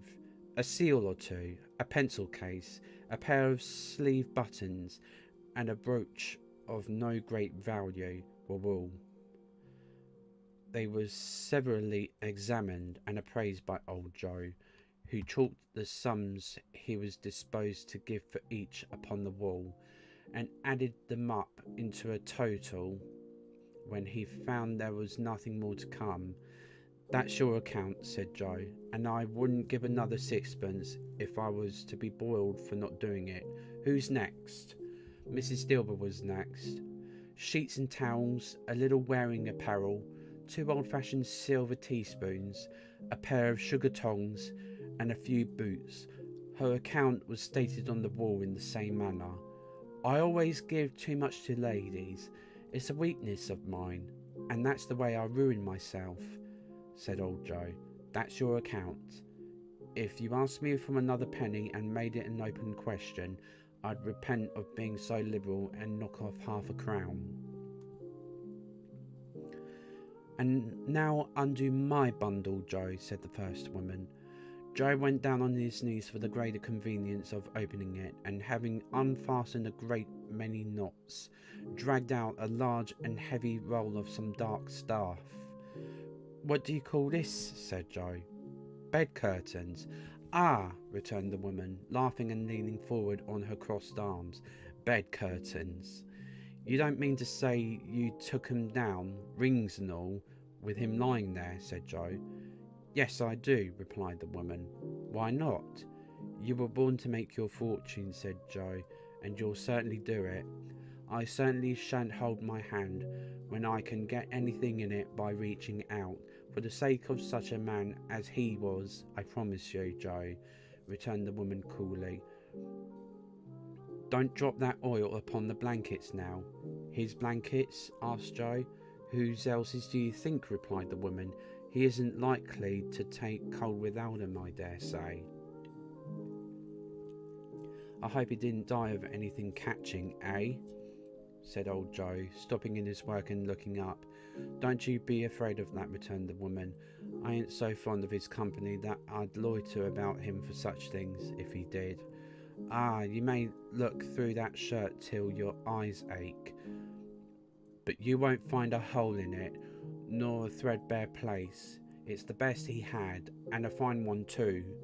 They'd have wasted it if it hadn't been for me. What do you call wasting of it? Asked old Joe. Putting it on him to be buried in, to be sure, replied the woman with a laugh. Somebody was fool enough to do it, but I took it off again. If calico ain't good enough for such a purpose, it isn't good enough for anything. It's quite as becoming to the body. He can't look uglier than he did in that one. Scrooge listened to this dialogue in horror, as they sat grouped about their spoil in the scanty light afforded by the old man's lamp. He viewed them with a detestation and disgust which could hardly have been greater, though they had been obscene demons marketing the corpse itself. Ha ha! Laughed the same woman, when old Joe, producing a flannel bag with money in it, told out their several gains upon the ground. This is the end of it, you see. He frightened everyone away from him when he was alive, to profit us when he was dead. Ha ha ha! Spirit, said Scrooge, shuddering from head to foot. I see. The case of this unhappy man might be my own. My life tends that way now. Merciful heaven, what is this? He recoiled in terror, for the scene had changed, and now he almost touched the bed. A bare, uncurtained bed, on which, beneath a ragged sheet, there lay something covered up, which, though it was dumb, announced itself in an awful language. The room was very dark, too dark to be observed with any accuracy. Though Scrooge glanced round it in obedience to a secret impulse, anxious to know what kind of room it was. A pale light, rising in the outer air, fell straight upon the bed, and on it, plundered and bereft, unwatched, unwept, uncared for, was the body of this man. Scrooge glanced towards the phantom. Its steady hand was pointed to the head. The cover was so carelessly adjusted that the slightest raising of it, the motion of a finger upon Scrooge's part, would have disclosed the face. He thought of it, felt how easy it would be to do, and longed to do it, but had no more power to withdraw the veil than to dismiss the spectre at his side. O cold, cold, rigid, dreadful death, set up thine altar here, and dress it with such terrors as thou hast at thy command. For this is thy dominion, but of the loved, revered, and honoured head thou canst not turn one head to thy dread purposes, or make one feature odious. It is not that the hand is heavy and will fall down when released. It is not that the heart and the pulse are still, but that the hand was open, generous and true, the heart brave, warm and tender, and the pulse a man's. Strike, shadow, strike, and see his good deeds springing from the wound, to sow the world with life immortal. No voice pronounced these words in Scrooge's ears, and yet he heard them when he looked upon the bed. He thought, if this man could be raised up now, what would be his foremost thoughts? Avarice, hard-dealing, griping cares, they have brought him to a rich end, truly. He lay in the dark, empty house, with not a man, a woman, or a child, to say that he was kind to me in this or that, and for the memory of one kind word I will be kind to him. A cat was tearing at the door, and there was a sound of gnawing rats beneath the hearthstone. What they wanted in the room of death, and why they were so restless and disturbed, Scrooge did not dare to think. "Spirit," he said, "this is a fearful place. In leaving it, I shall not leave its lesson. Trust me, let us go." Still the ghost pointed with an unmoved finger to the head. "I understand you," Scrooge returned, "and I would do it, if I could. But I have not the power, Spirit. I have not the power." Again it seemed to look upon him. "If there is any person in the town who feels emotion caused by this man's death," said Scrooge, quite agonized, "show that person to me, Spirit, I beseech you." The phantom spread its dark robe before him for a moment, like a wing, and withdrawing it, revealed a room by daylight, where a mother and her children were. She was expecting someone, and with anxious eagerness, for she walked up and down the room, started at every sound, looked out from the window, glanced at the clock, tried, but in vain, to work with her needle, and could hardly bear the voices of the children in their play. At length the long-expected knock was heard. She hurried to the door and met her husband, a man whose face was careworn and depressed, though he was young. There was a remarkable expression in it now, a kind of serious delight of which he felt ashamed and which he struggled to repress. He sat down to the dinner and had been hoarding for him by the fire, and when she asked him faintly what news, which was not until after a long silence, he appeared embarrassed how to answer. "Is it good," she said, "or bad?" to help him. "Bad," he answered. "We are quite ruined." "No, there is hope yet, Caroline. If he relents," she said, amazed. "There is. Nothing is past hope if such a miracle has happened." "He is past relenting," said her husband. "He is dead." She was a mild and patient creature if her face spoke truth, but she was thankful in her soul to hear it, that she said so with clasped hands. She prayed forgiveness the next moment and was sorry, but the first was the emotion of her heart. "What the half-drunken woman whom I told you of last night said to me when I tried to see him and obtain a week's delay, and what I thought was a mere excuse to avoid me, turns out to have been quite true. He was not only very ill, but dying then. To whom will our debt be transferred? I don't know, but before that time we shall be ready with the money, and even though we were not, it would be a bad fortune indeed to find so merciless a creditor in his successor.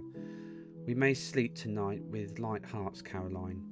Yes, soften it as they would, their hearts were lighter. The children's faces, hushed and clustered round to hear what they so little understood, were brighter, and it was a happier house for this man's death. The only emotion that the ghost could show him caused by the event was one of pleasure. "Let me see some tenderness connected with a death," said Scrooge, "or that dark chamber spirit which we left just now will be forever present to me." The ghost conducted him through several streets familiar to his feet, and as they went along, Scrooge looked here and there to find himself, but nowhere was he to be seen. They entered poor Bob Cratchit's house, the dwelling he had visited before, and found the mother and the children seated round the fire, quiet, very quiet. The noisy little Cratchits were as still as statues in one corner, and sat looking up at Peter, who had a book before him. The mother and her daughters were engaged in sewing, but surely they were very quiet. Oh, sorry, that was my phone.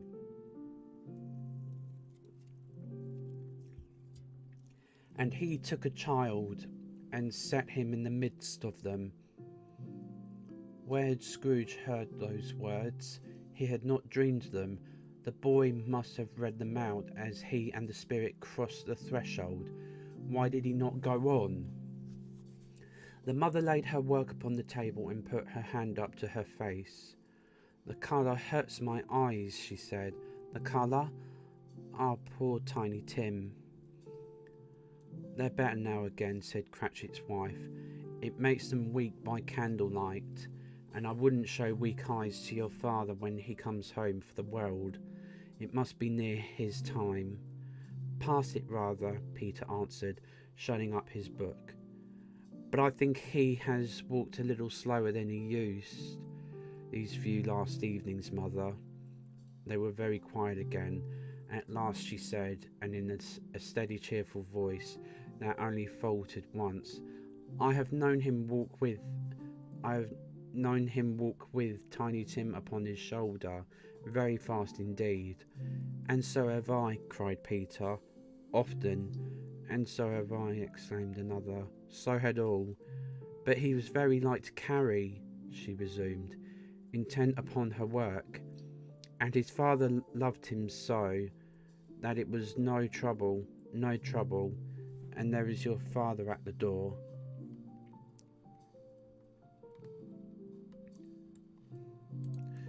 She hurried out to meet him, and little Bob in his comforter, he had need of it, poor fellow, came in. His tea was ready for him on the hob, and they all tried who should help him to it most. Then the two young Cratchits got upon his knees and laid each child a little cheek against his face, as if they said, "Don't mind it, father, don't be grieved." Bob was very cheerful with them, and spoke pleasantly to all the family. He looked at the work upon the table, and praised the industry and speed of Mrs. Cratchit and the girls. They would be done long before Sunday, he said. "Sunday? You went today then, Robert?" said his wife.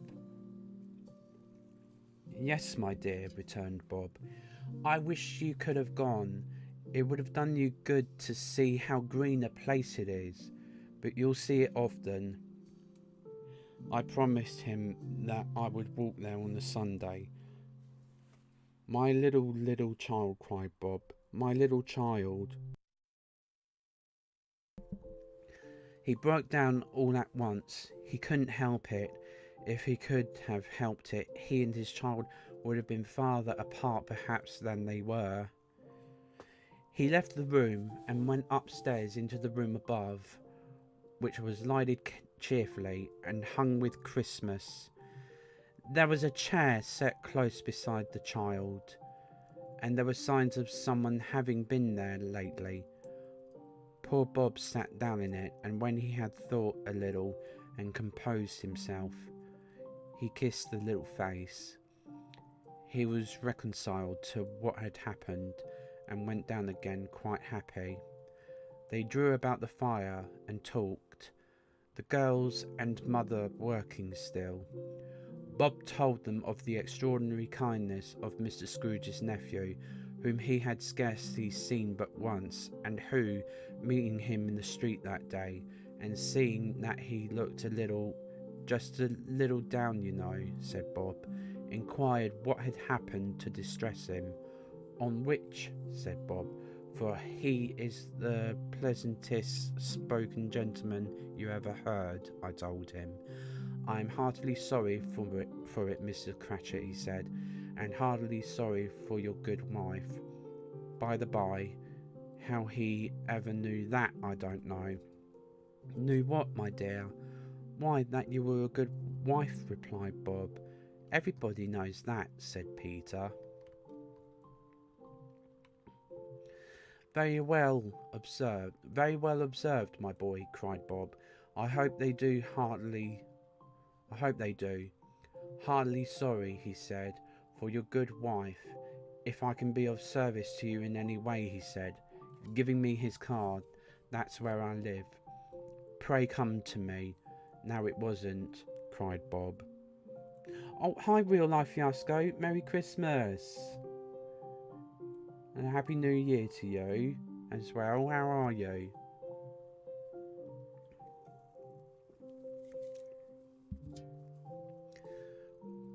Pardon me. "Oh, hi, Valeria Art 13. I'm good, thank you. How are you? Merry Christmas and Happy New Year." "I'm hanging in there. Had a late night." "Yeah."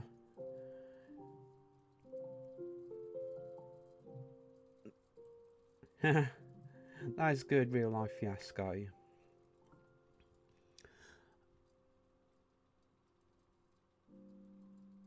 For the sake of anything he might be able to do for us, so much as for his kind way, that this was quite delightful.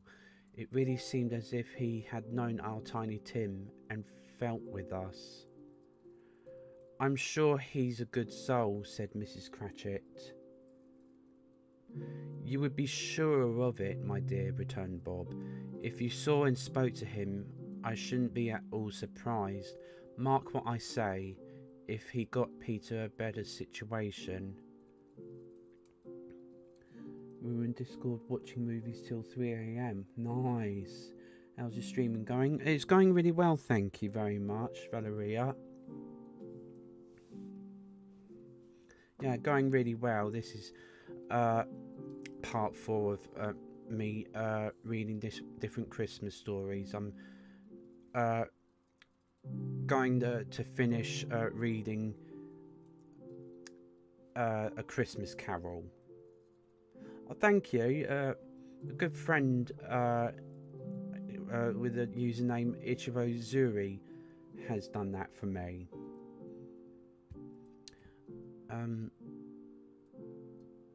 Only hear that, Peter, said Mrs. Cratchit, and then cried one of the girls. Peter will be keeping company with someone and setting up for himself. Get along with you, retorted Peter, grinning. It's just as likely as not, said Bob. One of these days, though, there's plenty of time for that, my dear. But however and whenever we part from one another, I am sure we shall none of us forget poor Tiny Tim, shall we? Or this first parting that there was among us. Never, father, cried they all. And I know, said Bob, I know, my dears, that when we recollect how patient and how mild he was, although he was a little child, we shall not quarrel easily among ourselves, and forget poor Tiny Tim in doing it. No, never, father, they all cried again. I am very happy, said little Bob. I am very happy. Mrs. Cratchit kissed him. His daughters kissed him. The two young Cratchits kissed him, and Peter and himself shook hands. Spirit of Tiny Tim, thy childish essence was from God. Spectre, said Scrooge, something informs me that our parting moment is at hand. I know it, but I know not how. Tell me what man that was whom we saw lying dead. The ghost of Christmas yet to come conveyed him, as before, though at a different time, he thought. Indeed, there seemed no order in these latter visions, save that they were in the future, into the resorts of business men, but showed him not himself. Instead, the spirit did not stay for anything, but went straight on, as to end just now desired, until besought by Scrooge to tarry for a moment. This court, said Scrooge, through which we hurry now, is where my place of occupation is, and has been for a length of time. I see the house. Let me behold what I shall be in days to come. The spirit stopped. The hand was pointed elsewhere. The house is yonder, Scrooge exclaimed. Why do you point away?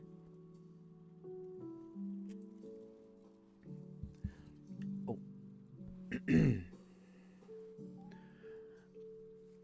The inexorable finger underwent no change.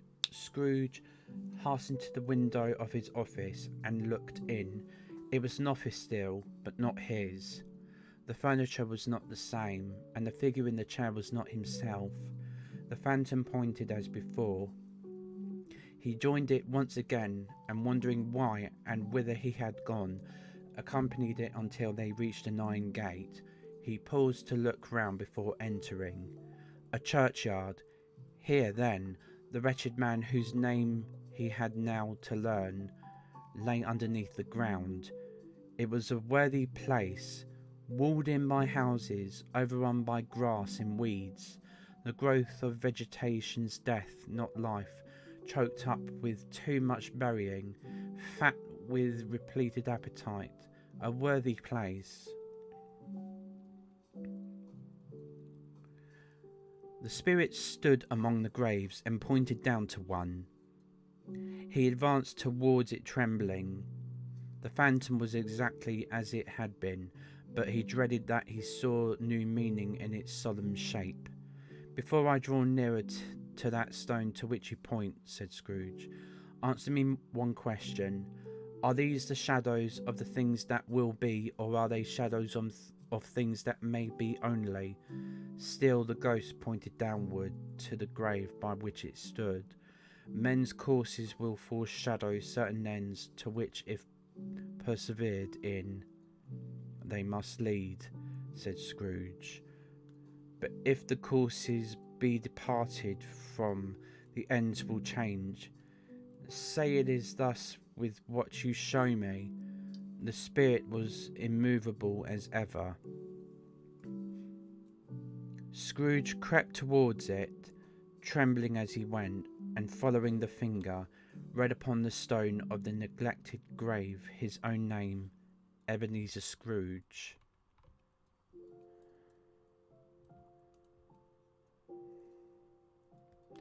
The last of the spirits. "Am I that man who lay upon the bed?" he cried upon his knees. The finger pointed from the grave to him, and back again. "No, spirit, oh no, no." The finger still was there. "Spirit," he cried, tight clutching at its robe, "hear me. I am not the man I was. I will not be the man that I must have been but for this intercourse. Why show me this, if I am past all hope?" For the first time the hand appeared to shake. "Good spirit," he pursued, as down upon the ground he fell before it, "your nature intercedes for me and pities me. Assure me that I yet may change these shadows you have shown me by an altered life." The kind hand trembled. "I will honour Christmas in my heart, and try to keep it all the year. I will live in the past, the present, and the future. The spirits of all three shall strive within me. I will not shut out the lessons that they teach. Oh, tell me I may sponge away the writing on this stone." In his agony he caught the spectral hand. It sought to free itself, but he was strong in his entreaty, and detained it. The spirit, stronger yet, repulsed him, holding up his hands in a last prayer to have his fate reversed. He saw an alteration in the phantom's hood and dress. It shrunk, collapsed, and dwindled down into a bedpost. Stave 5. The end of it. Yes, and the bedpost was his own. The bed was his own. The room was his own. Best and happiest of all, the time before him was his own to make amends in. "I will live in the past, the present, and the future," Scrooge repeated, and as he scrambled out of bed, "the spirits of all three shall strive within me. Old Jacob Marley, heaven, and the Christmas time be praised for this. I say it on my knees, old Jacob, on my knees." He was so fluttered and so glowing with his good intentions that his broken voice would scarcely answer to his call. He had been sobbing violently in his conflict with the spirit, and his face was wet with tears. "They are not torn down," cried Scrooge, folding one of his bed curtains in his arms. "They are not torn down, rings and all. They are here. I'm here. The shadows of the things that would have been may be dispelled. They will be. I know they will." His hands were busy with his garments all this time, turning them inside out, putting them on upside down, tearing them, mislaying them, making them parties to every kind of extravagance. "I don't know what to do," cried Scrooge, laughing and crying in the same breath, and making a perfect Laocoon of himself with his stockings. "I am as light as a feather. I am as happy as an angel. I am as merry as a schoolboy. I am as giddy as a drunken man. A Merry Christmas to everybody. A Happy New Year to all the world. Hallo here. Whoop. Hallo." He had frisked into the sitting room and was now standing there, perfectly winded, whichever way it's pronounced. "There's the saucepan that the gruel was in," cried Scrooge, starting off again and going round the fireplace. "There's the door by which the ghost of Jacob Marley entered. There's the corner where the ghost of Christmas present sat. There's the window where I saw the wandering spirits. It's all right. It's all true. It all happened. Ha ha ha!" Really, for a man who had been out of practice for so many years, it was a splendid laugh, a most illustrious laugh. the father of a long, long line of brilliant laughs. I don't know what day of the month it is, said Scrooge. I don't know how long I've been among the spirits. I don't know anything. I'm quite a baby. Never mind, I don't care. I'd rather be a baby. Hello, whoop, hello here. He was checked in his transports by the churches, ringing out the lustiest peals he had ever heard. Clash, clang, hammer, ding, dong, bell. Bell, dong, ding, hammer, clang, clash. Oh, glorious, glorious.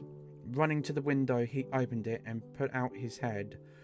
No fog, no mist, clear, bright, jovial, stirring, cold, cold, piping for the blood to dance to, golden sunlight, heavenly sky, sweet fresh air, merry bells. Oh, glorious, glorious. What's today? Cried Scrooge, calling downward to a boy in Sunday clothes, who perhaps had loitered in to look about him. Eh? Returned the boy, with all his might of wonder. What's today, my fine fellow? Said Scrooge. Today, replied the boy. Why, Christmas Day. It's Christmas Day, said Scrooge to himself. I haven't missed it. The spirits have done it all in one night. They can do anything they like. Of course they can. Of course they can. Hello, my fine fellow. Hello, returned the boy. Do you know the poulterers in the next street but one at the corner? Scrooge inquired. I sure hope I did, replied the lad. An intelligent boy, said Scrooge. A remarkable boy. Do you know whether they've sold the prize turkey that was hanging up there? Not the little prize turkey, the big one. What, the one as big as me? Returned the boy. What a delightful boy, said Scrooge. It's a pleasure to talk to him. Yes, my buck. It's hanging there now, replied the boy. Is it? Said Scrooge. Go and buy it. Well, car? Exclaimed the boy. No, no, said Scrooge. I'm in earnest. Go and buy it and tell them to bring it here, that I may give them the direction where to take it. Come back with the man and I'll give you a shilling. Come back with him in less than 5 minutes and I'll give you half a crown. The boy was off like a shot. He must have had a steady hand at a trigger who could have got a shot off half so fast. I'll send it to Bob Cratchit's, whispered George, rubbing his hands and splitting with a laugh. He shan't know who sends it. It's twice the size of Tiny Tim. Joe Miller never made such a joke as sending it to Bob's Wilby. The hand in which he wrote the address was not a steady one, but write it he did somehow, and went downstairs to open the street door, ready for the coming of the poulterer's man. As he stood there waiting his arrival, the knocker caught his eye. I shall love it as long as I live, cried Scrooge, patting it with his hand. I scarcely ever looked at it before. What an honest expression it has on its face. It's a wonderful knocker. Here's the turkey. Hello, whoop, how are you? Merry Christmas. It was a turkey. He never could have stopped upon his legs. That bird, he would have snapped them short off in a minute, like sticks of sealing wax. Why, it's impossible to carry that to Camden Town, said Scrooge. You must have a cab. The chuckle with which he said this, and the chuckle with which he paid for the turkey, and the chuckle with which he paid for the cab, and the chuckle with which he recompensed the boy, were only to be exceeded by the chuckle with which he sat down breathless in his chair again and chuckled till he cried. Shaving was not an easy task, for his hand continued to shake very much, and shaving requires attention, even when you don't dance while you're at it. But if he had cut the end of his nose off, he would have put a piece of sticking plaster over it, and been quite satisfied. He dressed himself all in his best, and at last got out into the streets. The people were by this time pouring forth, as he had seen them with the ghost of Christmas present, and walking with his hands behind him. Scrooge regarded everyone with a delighted smile. He looked so irresistibly pleasant, in a word, that 3 or 4 good-humoured fellows said, "Good morning, sir. A Merry Christmas to you." And Scrooge said often afterwards that all of the blithe sounds he had ever heard, those were the blithest in his ears. He had not gone far when, coming on towards him, he beheld the portly gentleman who had walked into his counting house the day before and said, "Scrooge and Marley's, I believe." It sent a pang across his heart to think how this old gentleman would look upon him when they met, but he knew what path lay straight before him, and he took it. "My dear sir," said Scrooge, quickening his pace and taking the old gentleman by both his hands, "how do you do? I hope you succeeded yesterday. It was very kind of you. A Merry Christmas to you, sir." "Mr. Scrooge?" "Yes," said Scrooge, "that is my name, and I fear it may not be pleasant to you. Allow me to ask your pardon, and will you have the goodness—" Here Scrooge whispered in his ear. "Lord bless me!" cried the gentleman, as if his breath were taken away. "My dear Mr. Scrooge, are you serious?" "If you please," said Scrooge, "not a farthing less. A great many back payments are included in it, I assure you. Will you do me that favour?" "My dear sir," said the other, shaking his hands with him, "I don't know what to say to such magnific—" "Don't say anything, please," retorted Scrooge. "Come and see me. Will you come and see me?" "I will," cried the old gentleman, and it was clear he meant to do it. "Thank ye," said Scrooge. "I am much obliged to you." "I thank you 50 times, bless you." He went to church and walked about the streets and watched the people hurrying to and fro, and patted children on the head and questioned beggars, and looked down into the kitchens of houses and up to the windows and found that everything could yield him pleasure. He had never dreamed that any walk, that anything, could give him so much happiness. In the afternoon he turned his steps towards his nephew's house. He passed the door a dozen times before he had the courage to go up and knock, but he made a dash and did it. "Is your master at home, my dear?" said Scrooge to the girl. "Nice girl, very." "Yes, sir." "Where is he, my love?" said Scrooge. "He's in the dining room, sir, along with the mistress. I'll show you upstairs, if you please." "Thank ye, he knows me," said Scrooge, with his hand already on the dining room lock. I'll go in here, my dear." He turned it gently and sidled his face in round the door. They were looking at the table, which was spread out in great array, for these young housekeepers are always nervous on such points, and like to see that everything is right. "Fred," said Scrooge. Dear heart alive, how his niece by marriage started. Scrooge had forgotten for the moment about her sitting in the corner with the footstool, or he wouldn't have done it on any account. "Why, bless my soul!" cried Fred. "Who's that?" "It's I, your Uncle Scrooge. I've come to dinner. Will you let me in, Fred? Let him in. It is a mercy he didn't shake his arm off. He was at home in 5 minutes. Nothing could be heartier. His niece looked just the same. So did the topper when he came. So did the plump sister when she came. So did everyone when they came. Wonderful party, wonderful games, wonderful anonymity.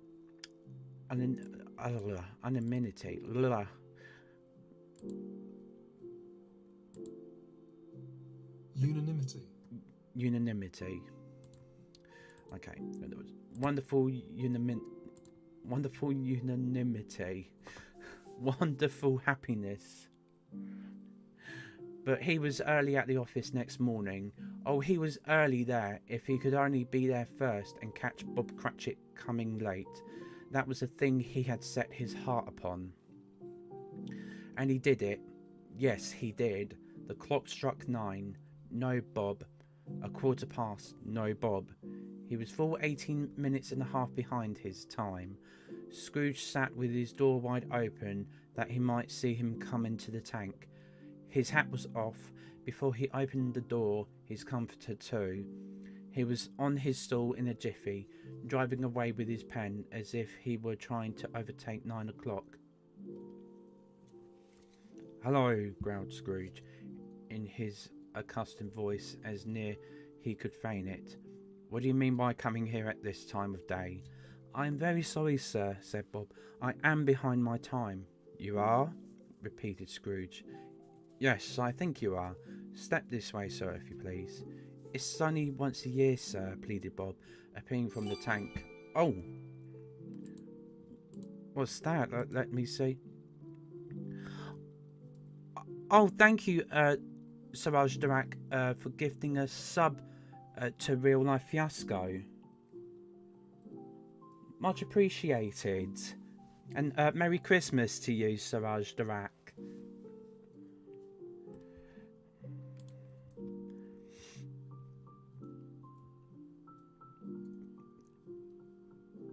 Okay. It's only once a year, sir, pleaded Bob, appearing from the tank. It shall not be repeated. I was making rather merry yesterday, sir. Now, I'll tell you what, my friend, said Scrooge.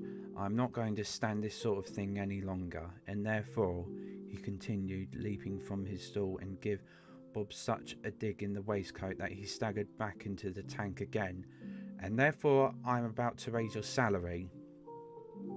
Bob trembled and got a little nearer to the ruler. He had a momentary idea of knocking Scrooge down with it, holding him, and calling to the people in the court for help and a straight waistcoat. "A Merry Christmas, Bob," said Scrooge, with an earnestness that could not be mistaken, as he clapped him on the back.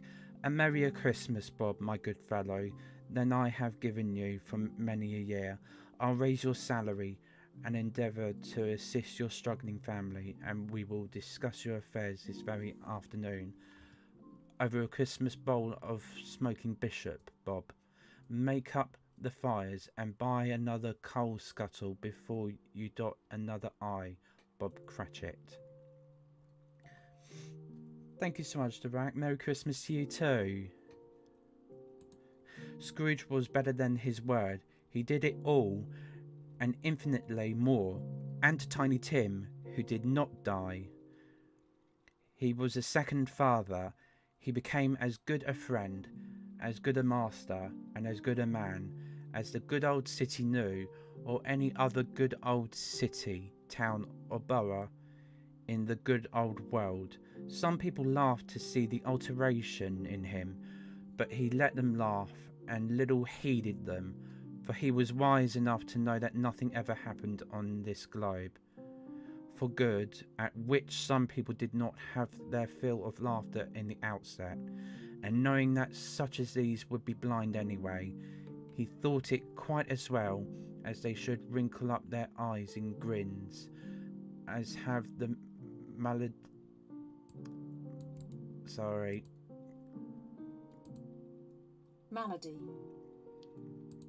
as the malady in less attractive forms.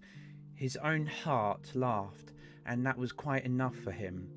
He had no further intercourse with spirits, but lived upon the total abstinence principle afterwards, and it was always said of him that he knew how to keep Christmas well. If any man alive possessed the knowledge, may that be truly said of us, and all of us. And so, as Tiny Tim observed, God bless us, everyone. The end. Wow, that was really fantastic. I'm so happy that I was able to read the rest of the Christmas Carol to all of you. And as well, where it's Christmas Day. Hi, Bramble Rose, you're very welcome. Merry Christmas to you. Oh, thank you. I wish you a Merry Christmas as well, Dinky Toy. I wish everybody a Merry Christmas. Oh, you're very welcome, Rosa Edge. So, that is the end of my Christmas storytelling. So I really thank you all for listening and having the patience of me to continue the next time. So please follow my channel, or for those who are on YouTube, please subscribe and click the notification bell so you will be notified for the next content I will either upload or will stream. And share my YouTube account and my Twitch to everybody else if you can. Share it around to your with your friends. Thank you ever so much, Dinky Toy, for showing them the link to my YouTube channel on the Twitch chat box. You're very welcome, Siraj Durak. Hi, Sasquatch 1974. Merry Christmas. But yeah, I'd like to thank Susie Scambaiter for tipping £10 and with the message Merry Christmas, Sonic. Thank you, Siraj. Housecat for subscribing to me, and Siraj Durak gifting a sub to Real Life Fiasco. But yeah, I cannot. I think as many times I can say Merry Christmas, I don't think I can say it enough. I'm truly grateful. Again, thank you all so much for listening in. I wish you all enjoy the rest of your Christmas, and I also wish you all a Happy New Year. I will see you all again very soon, depending on what stream I will do next afterwards. So you all take care. I will see you all again very soon.